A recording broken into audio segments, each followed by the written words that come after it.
አንድ ጥያቄ ነበረኝ። እኔ ግራ ገብቶኝ ነው የመጣሁት ለመጠየቅ። እንቅልፍ አልወስደኛል። ጠይቅ። የውድ የነቢያችን ሰለላሁ ዐለይሂ ወሰለም እናትና አባት የት ነው ያሉት? ከአህለል ፈትራ ናቸው። አህለል ፈትራ ማለት ነው ኩር እንግዲህ ጥያቄ ጠየቀ። ምን አይነት ጥያቄ ጠየቀ? የነብያችን እናትና አባት የት ነው ያሉት የሚል ጥያቄ ጠየቀው። ኡስታዙ ልክ መሐመድ ቀጥታ ተጠይቆ ቀጥታ የመለሰውን መልስ ሳይሆን እየመለሰለት ያለው ከኪሱ ማብራሪያ አውጥቶ የራሱን ማብራሪያ ጨምሮ ይነግረዋል ማለት ነው። መሐመድ ግን አባት የት ነው ያለው ተብሎ ሲጠየቅ ምን ብሎ ነው የመለሰው? ሳሂህ ሙስሊም 203 ላይ አባት ያላ መልክተኛው አባቴ የት ነው ያለው ሲል አባቴ ጀሃነም ነው እሳት ውስጥ ነው ብሎ መልሷል። ይሄን ቀጥታ ነው እንግዲህ መመለስ የነበረብህ። ከኪስ እያመጣ ማብራሪያን ትሰጣለህ። በእርግጥ አንተ ሰማዩንም ምድር ነው ብትላቸው ሰዎች ይቀበሉሃል አንተን ማለት ነው። ነገር ግን የመሐመድ አባት ጀሃነም ውስጥ ነው ያለው ያለምንም አከራካሪ ራሱ መሐመድ ጀሃነም ውስጥ እሳት ውስጥ ነው ብሎ መልሷል። ጣዖት አምላኪ ነበረ አብደላ። የመሐመድ አባት አብደላ ጣዖት አምላኪ ነበረ፣ ለጣዖት ይገዛ ነበረ። አብደላ የስሙ ትርጓሜንም ስታዩት ደግሞ የአላህ ባሪያ ማለት ነው አብደላህ ማለት። ይህ ማለት ከስሙ የምንረዳው ደግሞ አብደላህ ይገዛው የነበረው ጣዖት አላህ የሚባል እንደሆነ እንረዳለን ማለት ነው። ምክንያቱም የስሙ ትርጓሜ ምንድነው? የአላህ ባሪያ የሚል ነው። ስለዚህ የአላህ ባሪያ ከሆነ ይህ አብደላ ደግሞ ምን ያደርግ ነበር? ለጣዖታት ይገዛ ነበረ። ስለዚህ የሚገዛው ጣዖት አላህ የሚል ስም እንዳለው እንረዳለን ማለት ነው። ከሙሐመድ አባት ስም በራሱ የምንረዳው ይሄ ነው። ሲቀጥል ደግሞ አላህ የሚባል አካል በነቢያት በሐዋርያት የማይታወቅ እንደሆነ በዚህ ራሱ መረዳት ይቻላል። ኡስታዝ ሁሱን ጠይቄው ነበር። ከዛ ይሁዶች አምላክ አንድ እኮ ነው ያለኝ እና ይሁዶች እኮ ክርስቶስ ይወለዳል ይጠብቃሉ አልኩት። ይሄን ቪዲዮ ብታዩት ትደነግጣላችሁ ምን አይል ሙስሊሞች እንደሚቃወሟቸው። እኛ ውስጥ ያሉ ሀብዮች አሁን በኋላ እንደማይቀጥሉ ነው። እነሱም አይቀጥሉም፣ እኛም አናስቀጥላቸውም።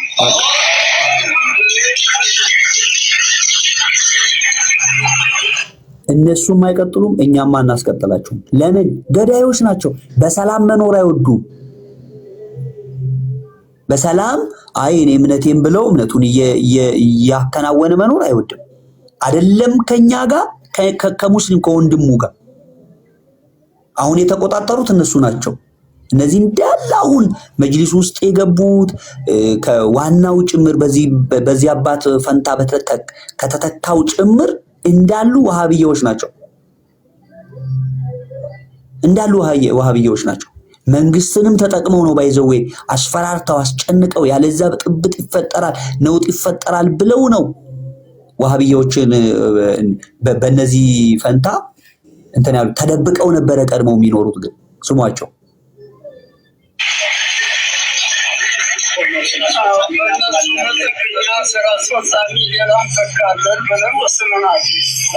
ሌላው በየክልሉ ያለው እውነትና ውሸት ግልጽ ሆኗል። በሙስሊሙ ውስጥ ተደብቀው በሱፍያ ውስጥ ተደብቀው ሁላችንም አቅፈናቸዋል። በምን ውስጥ ተደብቀው? በሙስሊም ውስጥ ተደብቀው በሱፍያ ውስጥ ተደብቀው ሁላችንም አቅፈናቸው እንኖር ነበር። አሁን ግን ራሳቸውን ገልጠዋል። አሁን ግን በየክልሉ ጎልተው ታውቀዋል። ዛሬ ተነሱ የሆነ አልሐምዱሊላህ አብያ ከነሱ ያልሆነ ዲኑን ያስከብራል። እኛ በሀገራቸው አትጠቀሙ አይደለም የምንላቸው። ከዛሬ ጀምሮ በሀገራቸው በሰላም መኖር ይችላሉ። እኛም በሰላም መኖር እንችላለን። ልክ እንደኛ በሰላም መኖር ይችላሉ። አትጠቀሙ፣ አትንኩ፣ አትስገዱ፣ አትጠቀሙ፣ እንትና ይኑራችሁ፣ እምነታችሁን አትኑ። በእርግጥ እምነታቸውን መኖር ማለት ለነሱ መግደል ነው። እነዚህ እየሰገዱ በገባቸው ልክ በሰላም ማንንም ሳይነኩ መኖር ነው የሚፈልጉት። እነዚህኞቹ ወሃቢያዎች ግን አይፈልጉም። ምንድነው የሚፈልጉት? እንደ ቅድሙ አይነት ሰው መግደል፣ መፍለጥ። እንደ አቡበከር ተደብቆ ውስጥ ውጭ ብሎ እየሳቀ ፈገግ እያለ እየቀለደ ፓስተር እያቀፈ ከቄስ ጋር ከዲያቆን ጋር እየተቃቀፈ ፍቅር እየመሰለ ልክ አሁን ግን ከአቅሙ በላይ ሲሆን አይኑን አፍጥጦ አይታችሁታል ምን እንዳለ። ሽብር ጀማሪው እሱ ነው። አቡበከር ኡስታዙ ማን ነው? አሁን እንደ ፊት ለፊት ዊርም በጋርድ ነው የሚጠበቀው። አይታችሁታል? በጋርድ ነው የሚጠበቀው። ቆይ ይሄንን እንጨርሰው። አንድነቱን አፍርሰውታል። አንድነቱን ይደውታል። ሙስሊሙ አንድ ሆኖ ክርስቲያኑ ሙስሊሙ አገሩን ማስከበር ሰላሙን ማስከበር ይገባል። ከኛ በኩል ሊቆም ይገባል እያሉ ነው። ያው ክርስቲያንም ራሱ እነዚህን ሰዎች ሊቃወም ይገባል ብሎ ሙስሊሞች ናቸው። እነዚህን ሰዎች ክርስቲያኑም ሙስሊሙም ተባብሮ ነው ሊያስቆማቸው የሚገባው። ለምን? ሽብርተኞች ናቸው። ልክ በዓለም ደረጃ አሸባሪ ተብለው ሳውዲ አረቢያ እንደማትቀበላቸው ሌሎች ዓለማት አሸባሪ ብለው ሙስሊም ዓለማት ራሱ እንደሚቃወሟቸው ልክ እንደዛ እነዚህ አሸባሪዎች ናቸው። ክርስቲያኑ ሙስሊሙም አንድ ላይ ህብረት አድርጎ ነው ምን ማለት ያለበት ሊቃወማቸው የሚገባው። ምኖችን? ዋሃብያዎች ምኖች ናቸው? ሽብርተኞች ናቸው። ሽብርተኞች የዚህናይ ቆይ አንድ ቪዲዮ ላሳያችሁ። ኦኬ እዚህኛው ስልኬ ላይ ነውና በጋርድ ነው የሚጠበቀው። ይሄ ማን ነው?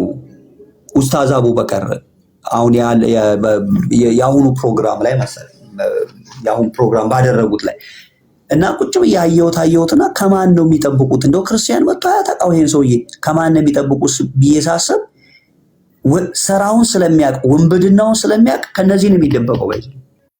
ክርስቲያን መጥቶ እንደው አያጠቃው። የትኛው ክርስቲያን እስቲ ሙስሊምን እንደዚህ ያረክቡል? እስቲ አሁን በዚህ ሰዓት እንደዚህ የስድብ ናዳ መጽሐፍ ቅዱስ ላይ የስድብ ናዳ አምላክ ላይ የስድብ ናዳ ተናግረው አንድ ክርስቲያን እስቲ ወጥቶ ገላለሁ ሙስሊሙን ገላለሁ ብሎ ያውቃል? አንድ ክርስቲያን ነው። እነሱ ግን አላቸው የቁርአን አንቀጽ ምንም ያደርግ እናንተ ናችሁ እነሱ ላይ የምትበረቱት እኔ አልችልም። አላህ እኮ ነው የሚላቸው ከኔ ይልቅ እናንተ የበረታችሁ ናችሁ። ተደብቃችሁ ጸጥ ብላችሁ ከዛ የበዛችሁበት ቦታ ማረግ ትችላላችሁ። በነገራችን ላይ ቀደም ብሩክ ስለ ጅማ ስታወራ የጅማ ክርስቲያኖች ሪሊ ትክክለኛ ክርስቲያኖች ናቸው። እኔ አንድ የሄድኩ ጊዜ እንደውም አንዳንዶቹ ላይ ትንሽ ተናድጃለሁ። ለምን አንዳንድ እርስ በርስ ሲነካከሱ አይቼ እዚህ ውስጥ ቁጭ ብላችሁ እንዴት ነው እርስ በርስ የምትነካከሱ? እነሱ እርስ በርስ ማነካከስ ነው ስራቸው። በማይመለከታቸው ገብተው ነው እርስ በርስ የሚያነካክሷቸው። አሁን ቅድም አይታችሁታል አይደለ? እንደው ጴቃ እንትና ባሮ ኦርቶዶክስ ጋር መጣ ምናምን ይላል። በእርግጥ እኔ የመጀመሪያ አይደለም ኦርቶዶክሶች ጋር አብሬ ሲሆን የመጀመሪያ አይደለም። ግን የሚፈልጓት እቺ ነው። አይመለከተውም። የሚመለከተው ነገር አለ። ግን መጥቶ ለምን አንድ ላይ ሲሆን አቅም እንደሚያጡ ያውቃል። አንድ ላይ በህብረት ስትሰሩ በህብረት ስትሆኑ ወንድም አይደለም። እነሱ እኮ ከነዚህ አሁን ካሰማዋችሁ ሰዎች ጋር እንኳን አንድነት ስትፈጥሩ በቃ በሰላም ኑሩ ስትሉ አይፈልጉም። ለምን? እነሱ ብቻቸውን ነጥለው መደብደብ ብቻቸውን ነጥለው ልክ ብቻቸውን ሲያስቀሩ አቅም ሲኖራቸው ለማረድ ነው የሚመጡት። ጉልበት ሲኖራቸው ለማረድ ነው የሚመጡት። አላማቸው ማረድ እንጂ አላማቸው እምነታቸውን ማስከበር አይደለም። ነገሩን እኮ እነሱ ክርስቲያኖች ወይ እነዚህ የምትዋጓቸው ሰዎች ካጠቃቿቸው ነው ለመከላከል ነው የሚዋጓችሁ እንጂ አይነኳችሁም። ለመከላከል ነው የሚዋጓችሁ። ለመከላከል ብቻ ነው የሚዋጓችሁ። ስለዚህ ስለማይዋጓችሁ በሰላም አስመስላችሁ ኑሩ። ቀስ ብላችሁ አባብላችሁ ምን ብላችሁ ልክ ጊዜው ሲደርስ ተነሱ። አሁንም ልንዋጋቸው ሳይሆን እየተከላከልናቸው መሆኑን ያውቃሉ። ለዚህ ነው እኛ እንጂ መች ነክተናቸው እናውቃለን። መች ከሀገር ውጡ ብለን እናውቃለን። መች ልቀቁ ከተማ ከባህር ዳር ውጡ ተብለው መከላከል ማለት አሁን እንደምትለው እኔ ከድር አንድ ሙስሊሞች መተው ሊገሉ ሲሉ እኔ ስከላከልለት ያ መከላከል ነው። ምክንያቱም እኔ ጋር ስለሚመጣ ማለት ነው። ነገር ግን እኔ ለክርስትና ተብሎ ሰው ይገላል ብዬ አላምንም። በኢትዮጵያ ምድር ላይ ተደርጎ አያውቅም። ፖለቲካ ተሰርቷል። በክርስትና ሃይማኖት ላይ ፖለቲካ ተሰርቷል። በደንብ ተሰርቷል። ይሄ ሰዎች ስህተት ነው። መጽሐፍ ቅዱሳዊ ግን አስተምሮ አይደለም።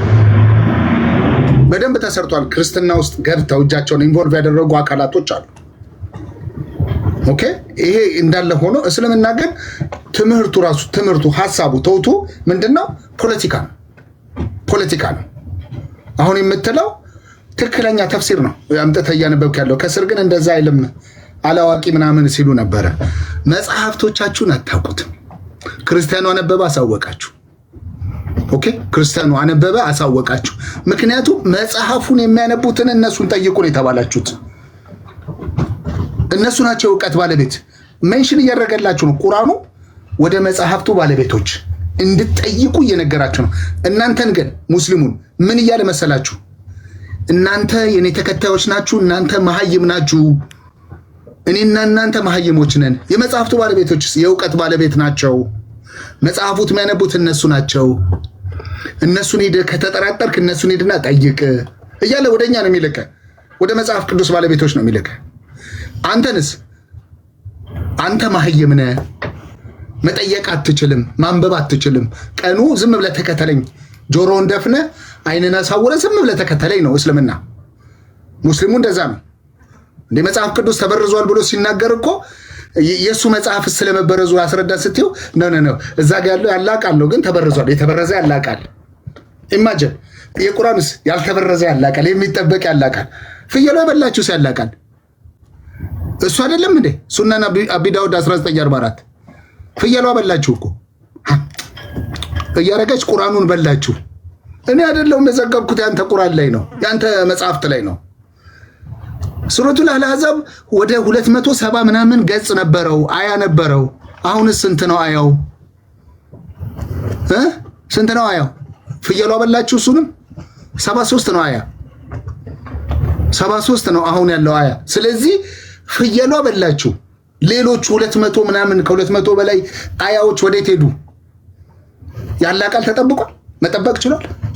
አልቻለም። አሁንም እዚህ ጋር ሲያሳያችሁ ከድሮ ወንድማችን ከእስልምና የወጣው ወንድም ነው። ቤተሰቡ እንዳለ ሙስሊም ናቸው። ከእስልምና የወጣው ወንድማችን እናሳያ። እናንተ ከአላ በላይ አስፈራሪ ናችሁ። አላህ አይችልም ማስፈራራት ማለት ነው። ከአላ በላይ አስፈራሪ ናቸዋልና ተፍሲራቱ ግን በቅርብ የመጡ ናቸው። እንግዲህ መሐመድ የዛሬ 4000 ምናምን ዓመት ነው የመጣው አይደል? ተፍሲራቱ የተጀመረው የዛሬ 650 ምናምን ነው። ምናልባት በጣም ቀደምት ተፍሲር ከተባለ 800 ምናምን እድሜ ቢኖረው ነው ቀደምት ተፍሲር ከተባለ። እነ ኢብኑ ከትር 650 ዓመት ናቸው ከተነሱ ማለት ነው። እነ ኢብኑ ከትር እነ ጃለላይን እንደዚህ አካባቢ ነው ቀደምት ተፍሲር የሚባለው 800 ቢደርስ ነው። ያላን ቃል ለማስተካከል እነዚህ ሰዎች በምን ድፍረት ነው ያላን ቃል አስተካክለው የሚተረጉሙት? በምን ድፍረት? ያላ ቃል ላይ ሰዎች ቃል ነው የሚሰማው። ከድሮ ቀጥል እስቲ አሳይ፣ ተፍሲራቱን አሳይ። አንተ አይደለም ከልብህ አውጥተህ አይደለም የተናገርከው፣ ራሳቸው ፔጅ ላይ ነው።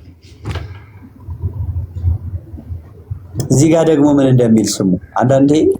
አንዳንድ ሰዎች በወኔ ነው አንድነን በቃ ከኦርቶዶክስ ምናምን ሲል ነው ወንድሞች፣ እኔ ማምነው ነው ማለት ነው። ወኔ አይደል፣ በወኔ የሆነ በቃ የሆነ ጊዜ የሆነች እንትን ስለሆነች አንድነን ምናምን እንላለን።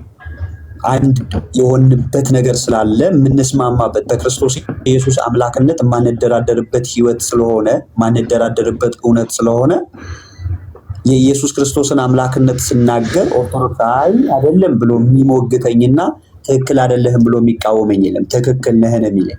ስለዚህ አንድነን ብለን ስንል እንደው ለሆነ በቃ አሁን እነሱን ለማጥቃት አንድነን እንዳልን ምናምን አድርገው መጽሐፉ ስለሚያስተምራቸው ነው እንደዛ በቃ እስልምናው እንደዛ ስለሚያስተምራቸው አንድነን ይላሉ፣ ግን አንድ አይደሉም ብሎ ይመክራቸዋል። ከዛስ አንድነታችንን ትተው ማለት አንድ የሚያደርገንን ትተው የሚፈልጉት የትኛውን ነው? ኦኬ ልዩ የሚያደርገን ነገር እነሱን ስለሚጠቅማቸው እንጂ ትክክል ስለሆነ አይደለም። ለምሳሌ እኔ ማላምንበት ኦርቶዶክስ የምታምንበት ነገር ሙስሊሞች ትክክል ነው ወይ ትክክል አይደለም ብለው ስለሚያምኑ አይደለም የኛና የናንተ ልዩነት የሚናገሩት። ትምህርታቸው ግን እንደዛ ብሎ ስለሚነግራቸው ትምህርታቸውን እንጂ እነሱ የሚፈጽሙት የኛ ልዩነት ግድ ብሏቸው የኛ አንድነት ግድ ብሏቸው አይደለም። አንድ ሲሆን ቅድም አሳይቻቸዋለሁ። አንድ መሆን ማለት በቃ በአንድነት ያሉ ይመስላቸዋል፣ ግን አይደሉም። የሚዋጓችሁ የሆነ ችግር ስትፈጥሩ ነው ምናምን ብሎ ብሏቸዋል። እዚህ ጋር ደግሞ አንድ ነን ይላሉ፣ ግን አንድ አይደሉም ይላቸዋል። አንድነት ያላቸው ይመስላቸዋል፣ ልባቸው ግን የተከፋፈለ ነው። እነማን ናቸው እነዚህ? ሙናፊቆችና የመጽሐፉ ሰዎች ናቸው። ሙናፊቆችና የመጽሐፉ ሰዎች ናቸው። አንድ የሆኑ ይመስላቸዋል። አሁን አንዳንዶች ይሄን ነገር እየተገበሩ ነው። ባይዘው እኔ ነው መቆም አለብኝ ከእፎይ ጋር ትክክል ነው ይሄ ልጅ ብዬ ስል ለማስመሰል ከሆነ ጥቅም የለውም። ክርስቲያኖች የእውነት ስራው ትክክል ነው፣ ክርስቶስንም የተቃወመውን ይሄን መቃወም ትክክል ነው ብሎ ከልቡ እኔ እፎይ ነኝ ብሎ ሲል ብሩክ እንደው በቃ ለፖለቲካ ከሆነ እኔ አልቀበልም። ፖለቲካ ከሆነ ማለት ራይት ነው የሰራው ስራ ያደረገው ድርጊት ትክክል ነው፣ ማምንበት ነው። ብሞት አብሬ ሞታለሁ፣ ብዋጋ አብሬ ዋጋለሁ፣ ብጠፋ አብሬ ጠፋለሁ ነው የእውነት ከሆነ ነው። ያለዛ እነሱ እንደዚህ አይነት ፖለቲካ ሁሉ አላቸው። ከዛ ይዘው ይመጣሉ። እሱ ይዘው ይመጡና አንተ እንደዚህ ነህ፣ አንተ እንዲህ ነህ ይልሃል። እሱ ስለሚያምንበት ነው አይደለም፣ ለእርሱ ስለሚጠቅመው፣ ለእሱ ኃይል ስለሚጠቅመው፣ ለእሱ አቅም ስለሚጠቅመው፣ ለእሱ ጉልበት ስለሚጠቅመው ያንተ ልዩነት ግድ ብሎት አይደለም። በእያንዳንዱ ህይወት ላይ በእያንዳንዱ የሚያደርጓት ነገር መጽሐፋቸው ላይ የተቀመጠውን ነው የሚያደርጉት። የተከተበላቸውን ያስተማሯቸውን ነው የሚያደርጉት። እናለያይ ብለው ሲሉ ማለያየት እንደሚገባቸው መጽሐፋቸው መክሯቸዋል። አንድ አይደላችሁም ብለው ሲሞግቱ አንድ እንዳልሆን አንድ አይደሉም ብሎ መጽሐፋቸው ነግሯቸው እንጂ አንተ መታመነውን አውቀው እኔም ማመነውን አውቀው አይደለም። መጽሐፉን የሚፈጽሙት መጽሐፋቸውን የሚተገብሩ ወይ አላህ እኮ ቢያውቅ አላህ ቢያውቅ ማለት ዕውቀት ቢኖረው ማርያምን ሶስተኛ አካል አድርጋችሁ ያዛችሁ ብላ አይናገርም። እሱ ሩቅ ነው። አውቀው አይደለም። አሁን ሙስሊሞች አንዳንሁን አውቀው አይደለም እንደዛ የሚሉት። እዚህ ጋር የሚታየው አውቀውት አይደለም። እኔ በክርስቶስ ክርስቲያን የሆነ ሁሉ ጋር አንድ ነኝ። በክርስቶስ ክርስቲያን እንደው ጥቃቅን የሰዎች ሐሳብ ነው ልዩነት ያመጣው፣ ሰዎች የመሰረቱት ማለት እኔ ሰዎች አርጊው የሚያደርጉበት አንዳንድ ሐሳብ አለ። አሁን ጥምቀት ለድህነት አይደለም ትእዛዝ ነው የሚል አለ አንድ ወገን። ይሄ የሰዎች ሐሳብ ነው፣ ቪው ነው፣ ምልከታ ነው። ልክ እስልምና ውስጥ የሐቂቃ ልዩነት እንዳለ ማለት ነው። ግን እኔ አሁን ጴንጤ ነኝ አይደለ? ጴንጤ ሆኜ ቤላ ኦርቶዶክስ ናት። ኦርቶዶክስን ክርስቲያን አይደለሽም፣ ቤላን ክርስቲያን አይደለሽም ማለት አልችልም። በክርስቶስ ክርስቲያን ነች።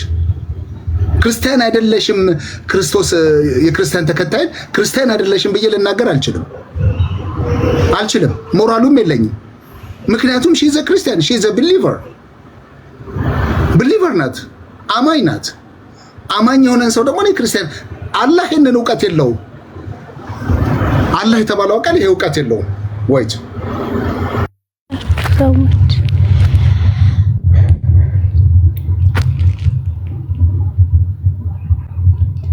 ከድር አለ አለው።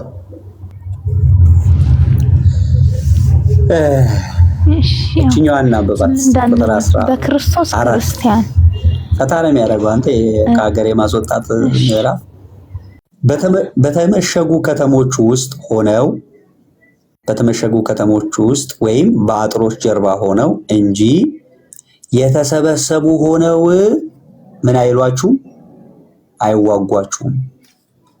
አንድ ሆነው አይዋጓችሁም። ቅድም ያነበብኩላችሁ ተፍሲር ማለት አንድ ሆነው አይዋጓችሁም። ከዛ ኃይላቸው በመካከላቸው ብርቱ ነው። አንድ ከሆኑማ ይበረታሉ። ግን አንድ ሆነው አይደለም የሚዋጓችሁ። አንድ ሆነው ከሆነ ምን ያለው ኃይላቸው በመካከላቸው አንድ ከሆኑ በመካከላቸው ምንድነው? ብርቱ ነው። ያውቃል ክርስቲያን አንድ ከሆነ አመድ እንደሚያደርጋቸው። እዚህ ጋር አይሁዳውያን የሚለው ላይ አይሁድ አሁን ክርስቶስን አልተቀበሉትም፣ ጭራሽ ሰቅለው ገደሉት አይደል? ግን አይሁዶች ከእግዚአብሔር ጋር ሲሆኑ ማለትም እግዚአብሔርን ሲበድሉ አረማውያንን አስነስቶ ድል ይነሳሉ። በአሁኑ ሰዓት ግን አንድ ናቸው እስራኤላውያን። አሁን ለእስራኤል ብትሄድ በወንጌል የተነገረው የበለሷ ዘር ሲለመልም በለሲቱ ስታበቅል የዛኔ የጌታ መምጫ እንደደረሰ ወቁ ብሏል። ያ ማለት ምንድነው? እስራኤላውያን ከተሰበሰቡ የዓለም ፍጻሜ እንደሚቀርብ በወንጌል ተነግሯል። ስለዚህ አይሁዶች ማለትም እግዚአብሔርን በትክክል ያመልኩ የነበሩት በድሬው በኦሪቱ የነበሩት ከእግዚአብሔር ጋር ሲስማሙ እሱን ብቻ ሲያመልኩና ለሱ ታማኝ ሲሆኑ ስንት ሀገር ነው እስከ ሶሪያ እስከ ምን ፋርስ አሁን ሶሪያ ናት መሰለኝ ፋርሳውያን አሁን ምን እንደሚባሉ አላውቅም። የበፊቷን ፋርስ ላገዝሽ ፋርስ ያሁኗ እንጂ ክርስቲያን ያሁኗ እንጂ በጣም ሌተስት ካንትሪ ናት። ያሁኗ ኢራን ኢራን ያሁኗ ኢራን ናት። ፋርስ ላልቲም ቢተዳነለ አይሁዶች እኮ በ12ቱ ነገደ እስራኤል ልክ 12ቱ መካከለኛውን ምስራቅ በሙሉ ነው ሲገዙ የነበረው በ12ቱ በያዕቆብ ልጆች በነገዳቸው ማለት ነው። ስለዚህ እነሱ አንድ ከሆኑ ኃይል እንዳላቸው ያውቃል ማለት ነው ነብያቸው ይሄን ሲጽፍ። ምክንያቱም እግዚአብሔር ከኛ ጋራ ነው ብለው ሁልጊዜም ጦርነት ወጥተው ድል አድርገው ነው የሚመጡት የነበረው። ግን እግዚአብሔርን ሳይጣሉ ነብዩ አያውቅም። ይቅርታ አድርግልኝ ክርስቲያንዬ፣ ነብዩ አያውቅም። ቢያውቅ ኖሮ ከመጽሐፉ ኮፒ አያደርግም ነበር። በጣም ይቅርታ። እሺ ከመጽሐፉ ባለቤቶች ነው ኮፒ ሲያደርግ የነበረው። ይቅርታ አያውቅም። የነገሩትን ነው ጻፈ የሚለው። እኔ ራሱ የሱን ዶክመንተሪ ከልጅነቱ የነበረውን አስተዳደግ እንደዚህ ሙሉን ጽፈውት ነጮቹ የዩቲዩብ ላይ ለቀውት እያየው ነበርና አምላክ አይወርድም አይወለድም ብሎ የወሰነበት ምክንያት ራሱ አባቱን ስለማይወደው ነው። አባቱ ቤት አላደገም እና ደግሞ ይሄንን የአይሁድን መጽሐፍ የጻፈው እንዴት ነው? አይሁዳውያን ጓደኞች እንደነበሩትና እነሱ ለንግድ ሲሄዱ አግኝቷቸው በወሬ ነው የሰማው። ሲጀምር ታሪኩን አያውቀውም። በወሬ ሲነግሩት የሰማውን ነው የጻፈው እና ደግሞ አሁን ምንድነው የሚባለው የሚሰግዱበት መካው የት ነው? ሳውዲ መካቸው በፊት የጣዖት ማምለኪያ ቤት 300 ጣዖታት የነበሩበት እንደነበር ጽፈውታል። እሱንም እያየው ነበር እና ግን ጣዖቶችን ሰባብሮ በአላህ አምልኩ ብሎ እኔ ነኝ አላህ መልእክተኛ ሌላ አምላክ የለም አላህ አምላክ ነው እኔ ነኝ መልእክተኛ ብሎ እነሱን አረማውያኑን እንዳስተማራቸውና እነሱን እንዳሳመናቸው እነሱም ደግሞ ከሱ ጋር ያለ አልተቀበሉትም። በነገራችን ላይ ዘሳት ራሱ ትንሽ የተቀበሉ ሰዎች ነበሩ። ወይ ኮሜንት ማንበብ ያስፈልግም ሰዎች። ለማንኛውም እሺ ከድር ቀጥል። ያው ካወራን አያልቅም እና ብዙ ነገር ግን አንዳንድ የሚያደርጓቸው ነገሮች በደንብ ዝም ብላችሁ አስተውላችሁ ከዛ መጽሐፋቸውን የምታውቁ ከሆነ እያንዳንዱ የሚያደርጓት ነገር የመጽሐፋቸው ተግባር ነች፣ የመጽሐፋቸው ናቸው። በቃ ስለ ክርስቲያን እንዲህ ነው እንደዛ ነው እንደዚህ ነው ብሎ ይነግራቸዋል። እሱን ነው የሚያምኑት። ከዛ እሱን አሁን እነሱ ምንድነው የነሱ ወቀድ ምን መሰለህ፣ በቃ እንትና እንደዚህ ነው ስለዚህ አንድ አይሆንም ብሎ ነው የሚያስቡት። እዛ እንደዛ የሚሆኑት ደግሞ አይምሮ ደካማ ስለሆነ ነው አይምሯቸው ብሎ ነው የሚገፋቸው መሐመድ ማለት። ግን ብዙ ጊዜ ታውቃላችሁ አንድ ምዕራፍ ላይ ሂዱ ብሎ በቃ በረታቶ አነቃቃቸው ለጦርነት ተብሎ ሄዱና እናንተ እንዲናችሁ አንዱ እንደዚህ ሺውን ይበትናል ይዘርራል ምናምን ብሏቸው ሄደው አመድ አድርገዋቸው ተመልሰው መጡና አንተ እንዴት እንደዚህ ብለህን አንዱን እንዴት ትመታላችሁ ብለህን ብለው ሲሉ አላህ ደካሞች መሆናችሁን አውቋል አላቸው። ከዛ ደካሞች መሆናችሁን አውቋል ስለዚህ እንደዚህ ብሏችኋል ብሎ ደግሞ ሌላ ይፈጥራል። አሁን እነሱ ልክ ያንን ደካሞች ናቸው ክርስቲያኖች ስላቸው ደካሞች ናቸው ብሎ ነው የሚያምነው። ከድር ጴንጤ ስለሆነ በቃ እኔ ፎይን እንትንብል ምንም አያረጋም ብሎ ነው። አሁን እኮ ምትሃት የሆነ ትውልድ እኮ ነው የመጣባቸው። የማያውቁት ትውልድ እንደዚህ ያደርጋል የሚል ጥበቃ አላህ ራሱ አልጠበቀም። እንደዚህ አይነት ትውልድ ይመጣል። ምክንያቱም አላህ ቢጠብቅ ኖሮ ለኛ የሚያቀደልን ነበር። ያው ያቀደልን ሞት ብቻ ነው። እንደዚህ እምቢ ካሏችሁ ግደሏቸው የሚል ማለት ነው። ከዛ ውጪ ግን እንደዚህ አይነት ማህበረሰብ ይመጣብኛል፣ እንደዚህ አይነት ትውልድ ይመጣብኛል የሚል ጥበቃ ያለው አይመስልኝም። አሁን እነሱ ማያውቁት ነው፣ ግራ ገብቷቸዋል። ራሱ መንቃቱን ከራሱ ከመንቃት ትቶ ሙስሊሞችን ሄዶ አንቅቷል። ትክክል አይደለም ብሎ ማለት ነው። ሙስሊሞቹ ራሱ ነቁባቸው። ስለዚህ አሁን ያለ ጊዜያቸው እመኑኝ፣ ያለ ጊዜያቸው ነው። ይሄ አልነበረም የተዘጋጀልን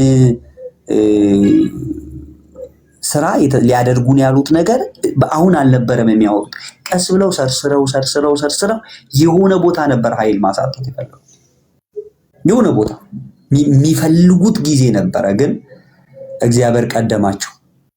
ቀድሞ እነሱ መሃል የነበረው ነገር ሲነካካ ትውልዱን ቁጭ አድርጎ ሲመግብ ቀሰቀሰ። ትውልዱን አይኑ እንዲከፈት አደረገ። አሁን እርግጠኛው የምነግራቸው አሁን አንዳንዴ ያው በስጋ ምድር ስለሆነ እዚህ ምድራዊ ነገር ላይ በገንዘብ ኃይል በሆነ ነገር የሆነ ነገር ለማድረግ ይጥሩ ይሆናል። አንደኛ እግዚአብሔር አያሳካላቸውም፣ ማምነው ይሄ ነው። ሁለተኛ ዘመኑና ጊዜው እንትን አይፈቅድላቸው። ሁልጊዜ እናገራለሁ፣ አይፈቅድም። በቃ እነሱ ለሚፈልጉት ነገር ዓለም ራሱ አትፈቅድላቸው፣ ጊዜውም አይፈቅድላቸው። አሁን እንከሳለን እፎይን ከሶ እኮ ፍርድ ቤት ሄዶ ነው ውጤቱን ማየት። አይ ይደር እንደው በገንዘብ ኃይል እንትን ዳኛውንም ቢሆን አፍነን ምናምን ቃል ያው ሌላ ፍጅት ውስጥ ትገባላችሁ። ግን የመጥፊያ ጊዜያችሁ መሆኑን ደግሞ እያሰባችሁ እኛ ብቻ አይደለን የምናጠፋችሁ። ባይዘው ሰላማዊ በሰላም መኖር የሚፈልግ ሙስሊምም ያጠፋችኋል። እናንተን እነሱም ያጠፋችኋል። እንደማይፈልጓችሁ በግልጽ ነግረዋል። ትክክል እንደ አሸባሪ እንደሆናችሁ፣ ለሰላም እንደማትመጡ፣ በሰላም መኖር እንደማትፈልጉ እናንተ አይ አንነካችሁም ብሎ ክርስቲያን ዝም ቢላቸው እነሱ በሰላም የሚቀመጡ አይደል። ይኸው እኮ ተተውናቸው አሉ ቁጭ ብለው ነበር። አሁን ግን አፍጠው መጡ። አሁን ግን አፍጥጠው ራሳቸውን ገልጠው አለን ማለት ጀምረዋል። ስለዚህ አለ ከየስፍራ ማንሳት አለብን፣ ማውጣት አለብን፣ ከኛ መቆጣጠር፣ በእነሱ ቦታ ሌላ መተካት አለብን አለቆ ሼው። ምክንያቱም ባህሪያቸው ይታወቃል፣ አይምሯቸው ይታወቃል፣ አስተሳሰባቸው ይታወቃል። እሱን አስተሳሰብ ነው አሁን እዛ ጋር አሸንፈናል። ምኖቹን ይሄው ይሄ ሰው ዞር ብሏል አይደል? አሁን መሪ ሌላ ነው፣ እነሱ ናቸው መሪዎች። እንትኑ መጅልሱን የተቆጣጠሩት እነሱ ናቸው። መሪዎች ነን የሚሉት እነሱ ናቸው። ስለዚህ እነሱን ካሸነፍን ክርስቲያንንም እናደርጋለን። ግን አሁን የሚተኛ ስሙ መንግስት እምቢ ቢለን የቤተክርስቲያን መሪዎች እምቢ ቢሉን እኛ ግን አናርፍም። እንሞታለን እንጂ አናርፍም። እንሞታለን እንጂ እድል አንሰጣችሁ። እንጠፋለን እንጂ እድል አንሰጣችሁ። እናንተ የምትፈልጉትን ሐሳብ እንድታደርጉ መንግስት ቢፈቅድላችሁ ራሱ እድል አንሰጣችሁ። መንግስት አብሯችሁ ከናንተ ጋር ሆኖ ቢዋጋን እንኳን እድል አንሰጠውም ለመንግስት። ይሄንን ቆርጣችሁ ነው ማወቅ የምትችሉት። ማንም አሁን ታሰር ከድር ይነሳል። ከድር ቢታሰር ባለፈው አንድ የሚገርም ነገር ተናግሯል። እፎይን ሀገር ውስጥ ነው ብላችሁ ታስሩት ይሆናል። እኔ ታስሩኛላችሁ ቁጭ ብዬ እየታጠቁ ነው ብለው ውጭ ዓለም ነው ያለሁት። እኔን ኢትዮጵያ ከዛ አስመጥታ ታሳስረኝም። እፎይ ልታሳስር ትችላለህ። እኔን የሚተኛላችሁ የለም። ማንም የሚተኛላችሁ ዝም የሚላችሁ የለም። ግን የነቃ ትውልድ፣ አይምሮ ያለው ትውልድ ከተራ ነገር ውስጥ ወጥቶ ነገን እያየ ትውልድን እያየ ነገ ትውልድህን ምን ሊያደርጉ እንዳሉ እይ። ከተማ ውስጥ ምን ሊያደርጉ እንዳሉ እይ። ዛሬ አብራቸው ሾርባ እየጠጣ ነው። ዛሬ አብራቸው እያልክ ነው። ግን እኔ ሰላማዊውን ሙስሊም አላልኩም። ሰላማዊ ሙስሊም አለ ማይነካካ። እሱን መስክረንለት ጌታን ነግረነው እውነትን ነግረነው እንዲመጣ እንጂ እስከዛሬም እየሰገደ እየኖረ ነው። የሚሰግድበትን እኮ መሬት እየጠረገለት እኮ ነው ክርስቲያን። የከለከለው እንደሌለ ያውቃል። እነዚህ አመፀኛና አሸባሪዎች ከየት እንደመጡ አያውቅም እንጂ ያውቃል። ሙስሊሙ ማህበረሰብ ክርስቲያኑ እንደማይነካው ያውቃል። ስንት ዘመን ግን እነዚህን ደብቆ አሁን ሊበላ ክርስቲያኑን የወጣ በአደባባይ ማንንም ሳይፈራ እገላለሁ ክርስቲያንን እገላለሁ የሚል እስኪፈራ ድረስ ይሄን አይነት ሰው እስኪያፈሩ ድረስ ጋጦጥ እንደ አስረስ አይነቱ ጋጦጥ ነው። እንደዚህ አይነቱን እስክታፈሩ ድረስ መብት ሰተናችሁ ነበር ምንም ሳንነካችሁ። አሁን ግን እየመዘዝን ነው የምናወጣው። በምን ምክንያት አራጆች እንደሆናችሁ፣ አምላካችሁ አራጅ መሆኑን፣ ነብያችሁ ባህሪውም ዕውቀቱም ያ እንደሆነ መጽሐፋችሁ እንደዛ እየመዘዝን እናወራለን። ከዛ ጤነኛው ሙስሊም ይድናል። ጤነኛው ሙስሊም ማስተዋል ያለው አይምሮ ያለው ሙስሊም ለቋችሁ ይወጣል። ያን ጊዜ ግራ ይገባችሁ። አሁንም ግራ ገብቷችሁ ነው ባይዘው ጤነኛው ሙስሊም እየነቃ ስለሆነ አይምሮ ያለው ሙስሊም እየነቃ ስለሆነ እሱ ግራ ገብቷችሁ ማነካው ውስጥ ያስረስ ኦርቶዶክሳውያን ከሀገራችን ብሎ ሲል ማነካው ኢማሙ አህመድ ክርስቲያኖችን የፈጀው እኛ ሰላም አይደለንም እንፋጃለን ብሎ ሲል ማነካው አስራስ ማን ነክቶት ነበር? እንደዚህ አይነት ቆሻሻ ባህሪ ያለው እንደዚህ አይነት አሸባሪ ለሀገር የማይጠቅም ለቤተሰብ የማይጠቅም ለከተማ የማይጠቅም ሰው ደብቀን አሳድገንላችሁ ሸሽገን አሳድገንላችሁ ነበር። አሁን ግን ሸሽገን የምናሳድግበት ምክንያት የለም። እንነግርሃለን፣ ታስወግደዋለህ ማለት ትገለዋለህ ማለት አይደለም። ታገለዋል። ምክንያቱም አብረህ በሰላም እንዳትኖር ቤተሰብ በሰላም እንዳይኖር ነው የሚያደርግ ነው።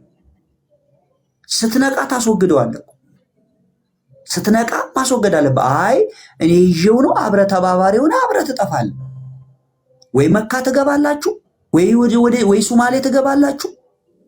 አይ እሱ እንኳን ነብዩ መሐመድ ትክክለኛ ነብይ መሆኑ ተረጋገጠ ይሉናል። እንደዛ ካላችሁ ቁርአኑ እኮ ሱረቱል ተውባ ብሎ የሚያስቀምጣቸው ነገሮች አሉ።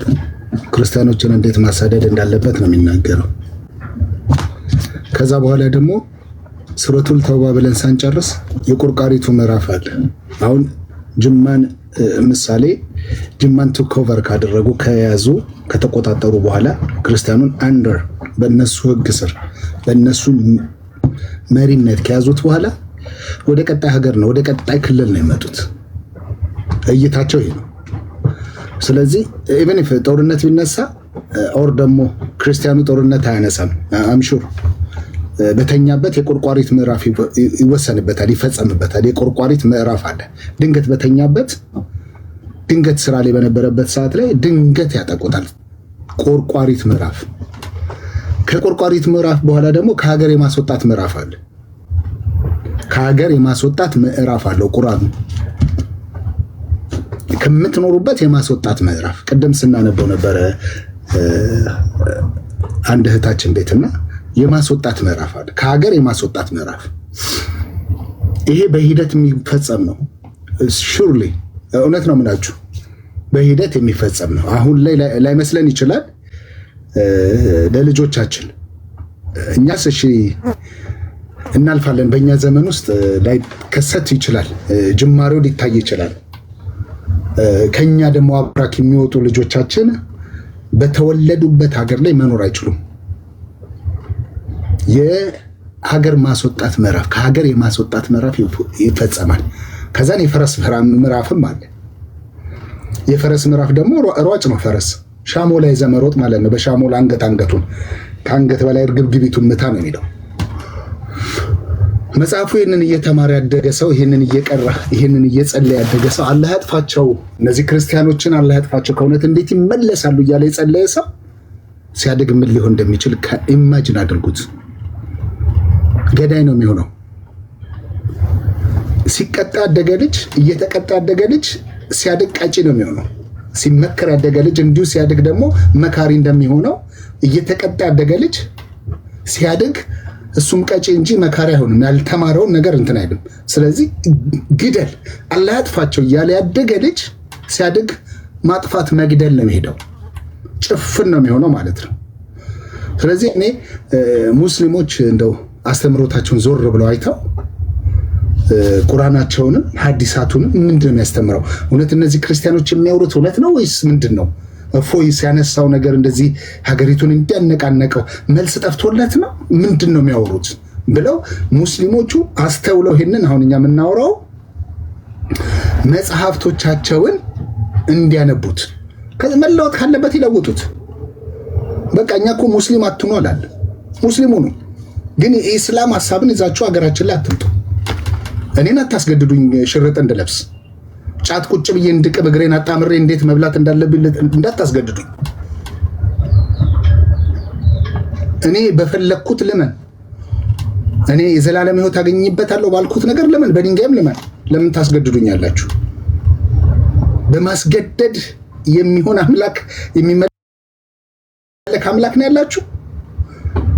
በማስገደድ በመግደል እንዴ? አላህ አይጋደልም እንዴ? ራሱ አይጋደልም እናንተን ከሚልክ ለመግደል? ገል ፓስ ግራም ኻሊ ለከሊ خلاص يلا شوف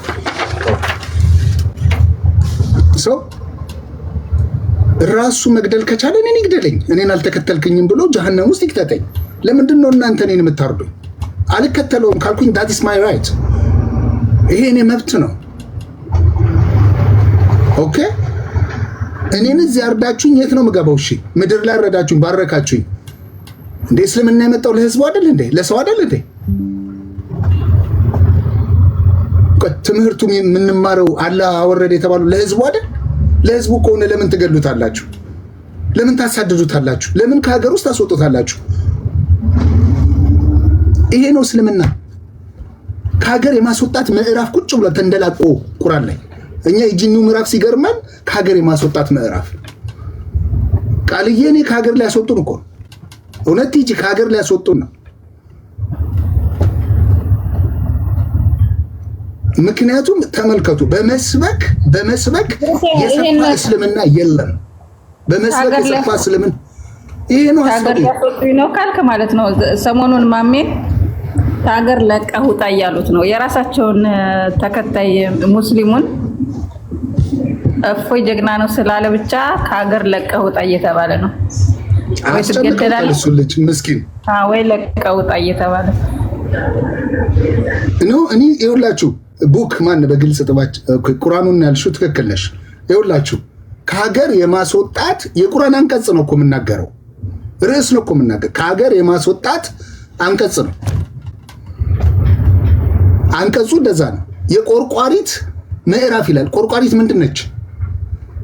ሰዎች በተኙበት ቦታ ላይ የምትቆረቁረው ነው። ልታጠፋቸው፣ ልትገላቸው፣ ሚስቶቻቸውን ልትዘርፍ፣ ሴቶች ልጆቻቸውን ልትዘርፍ የምትሄድበት ነው።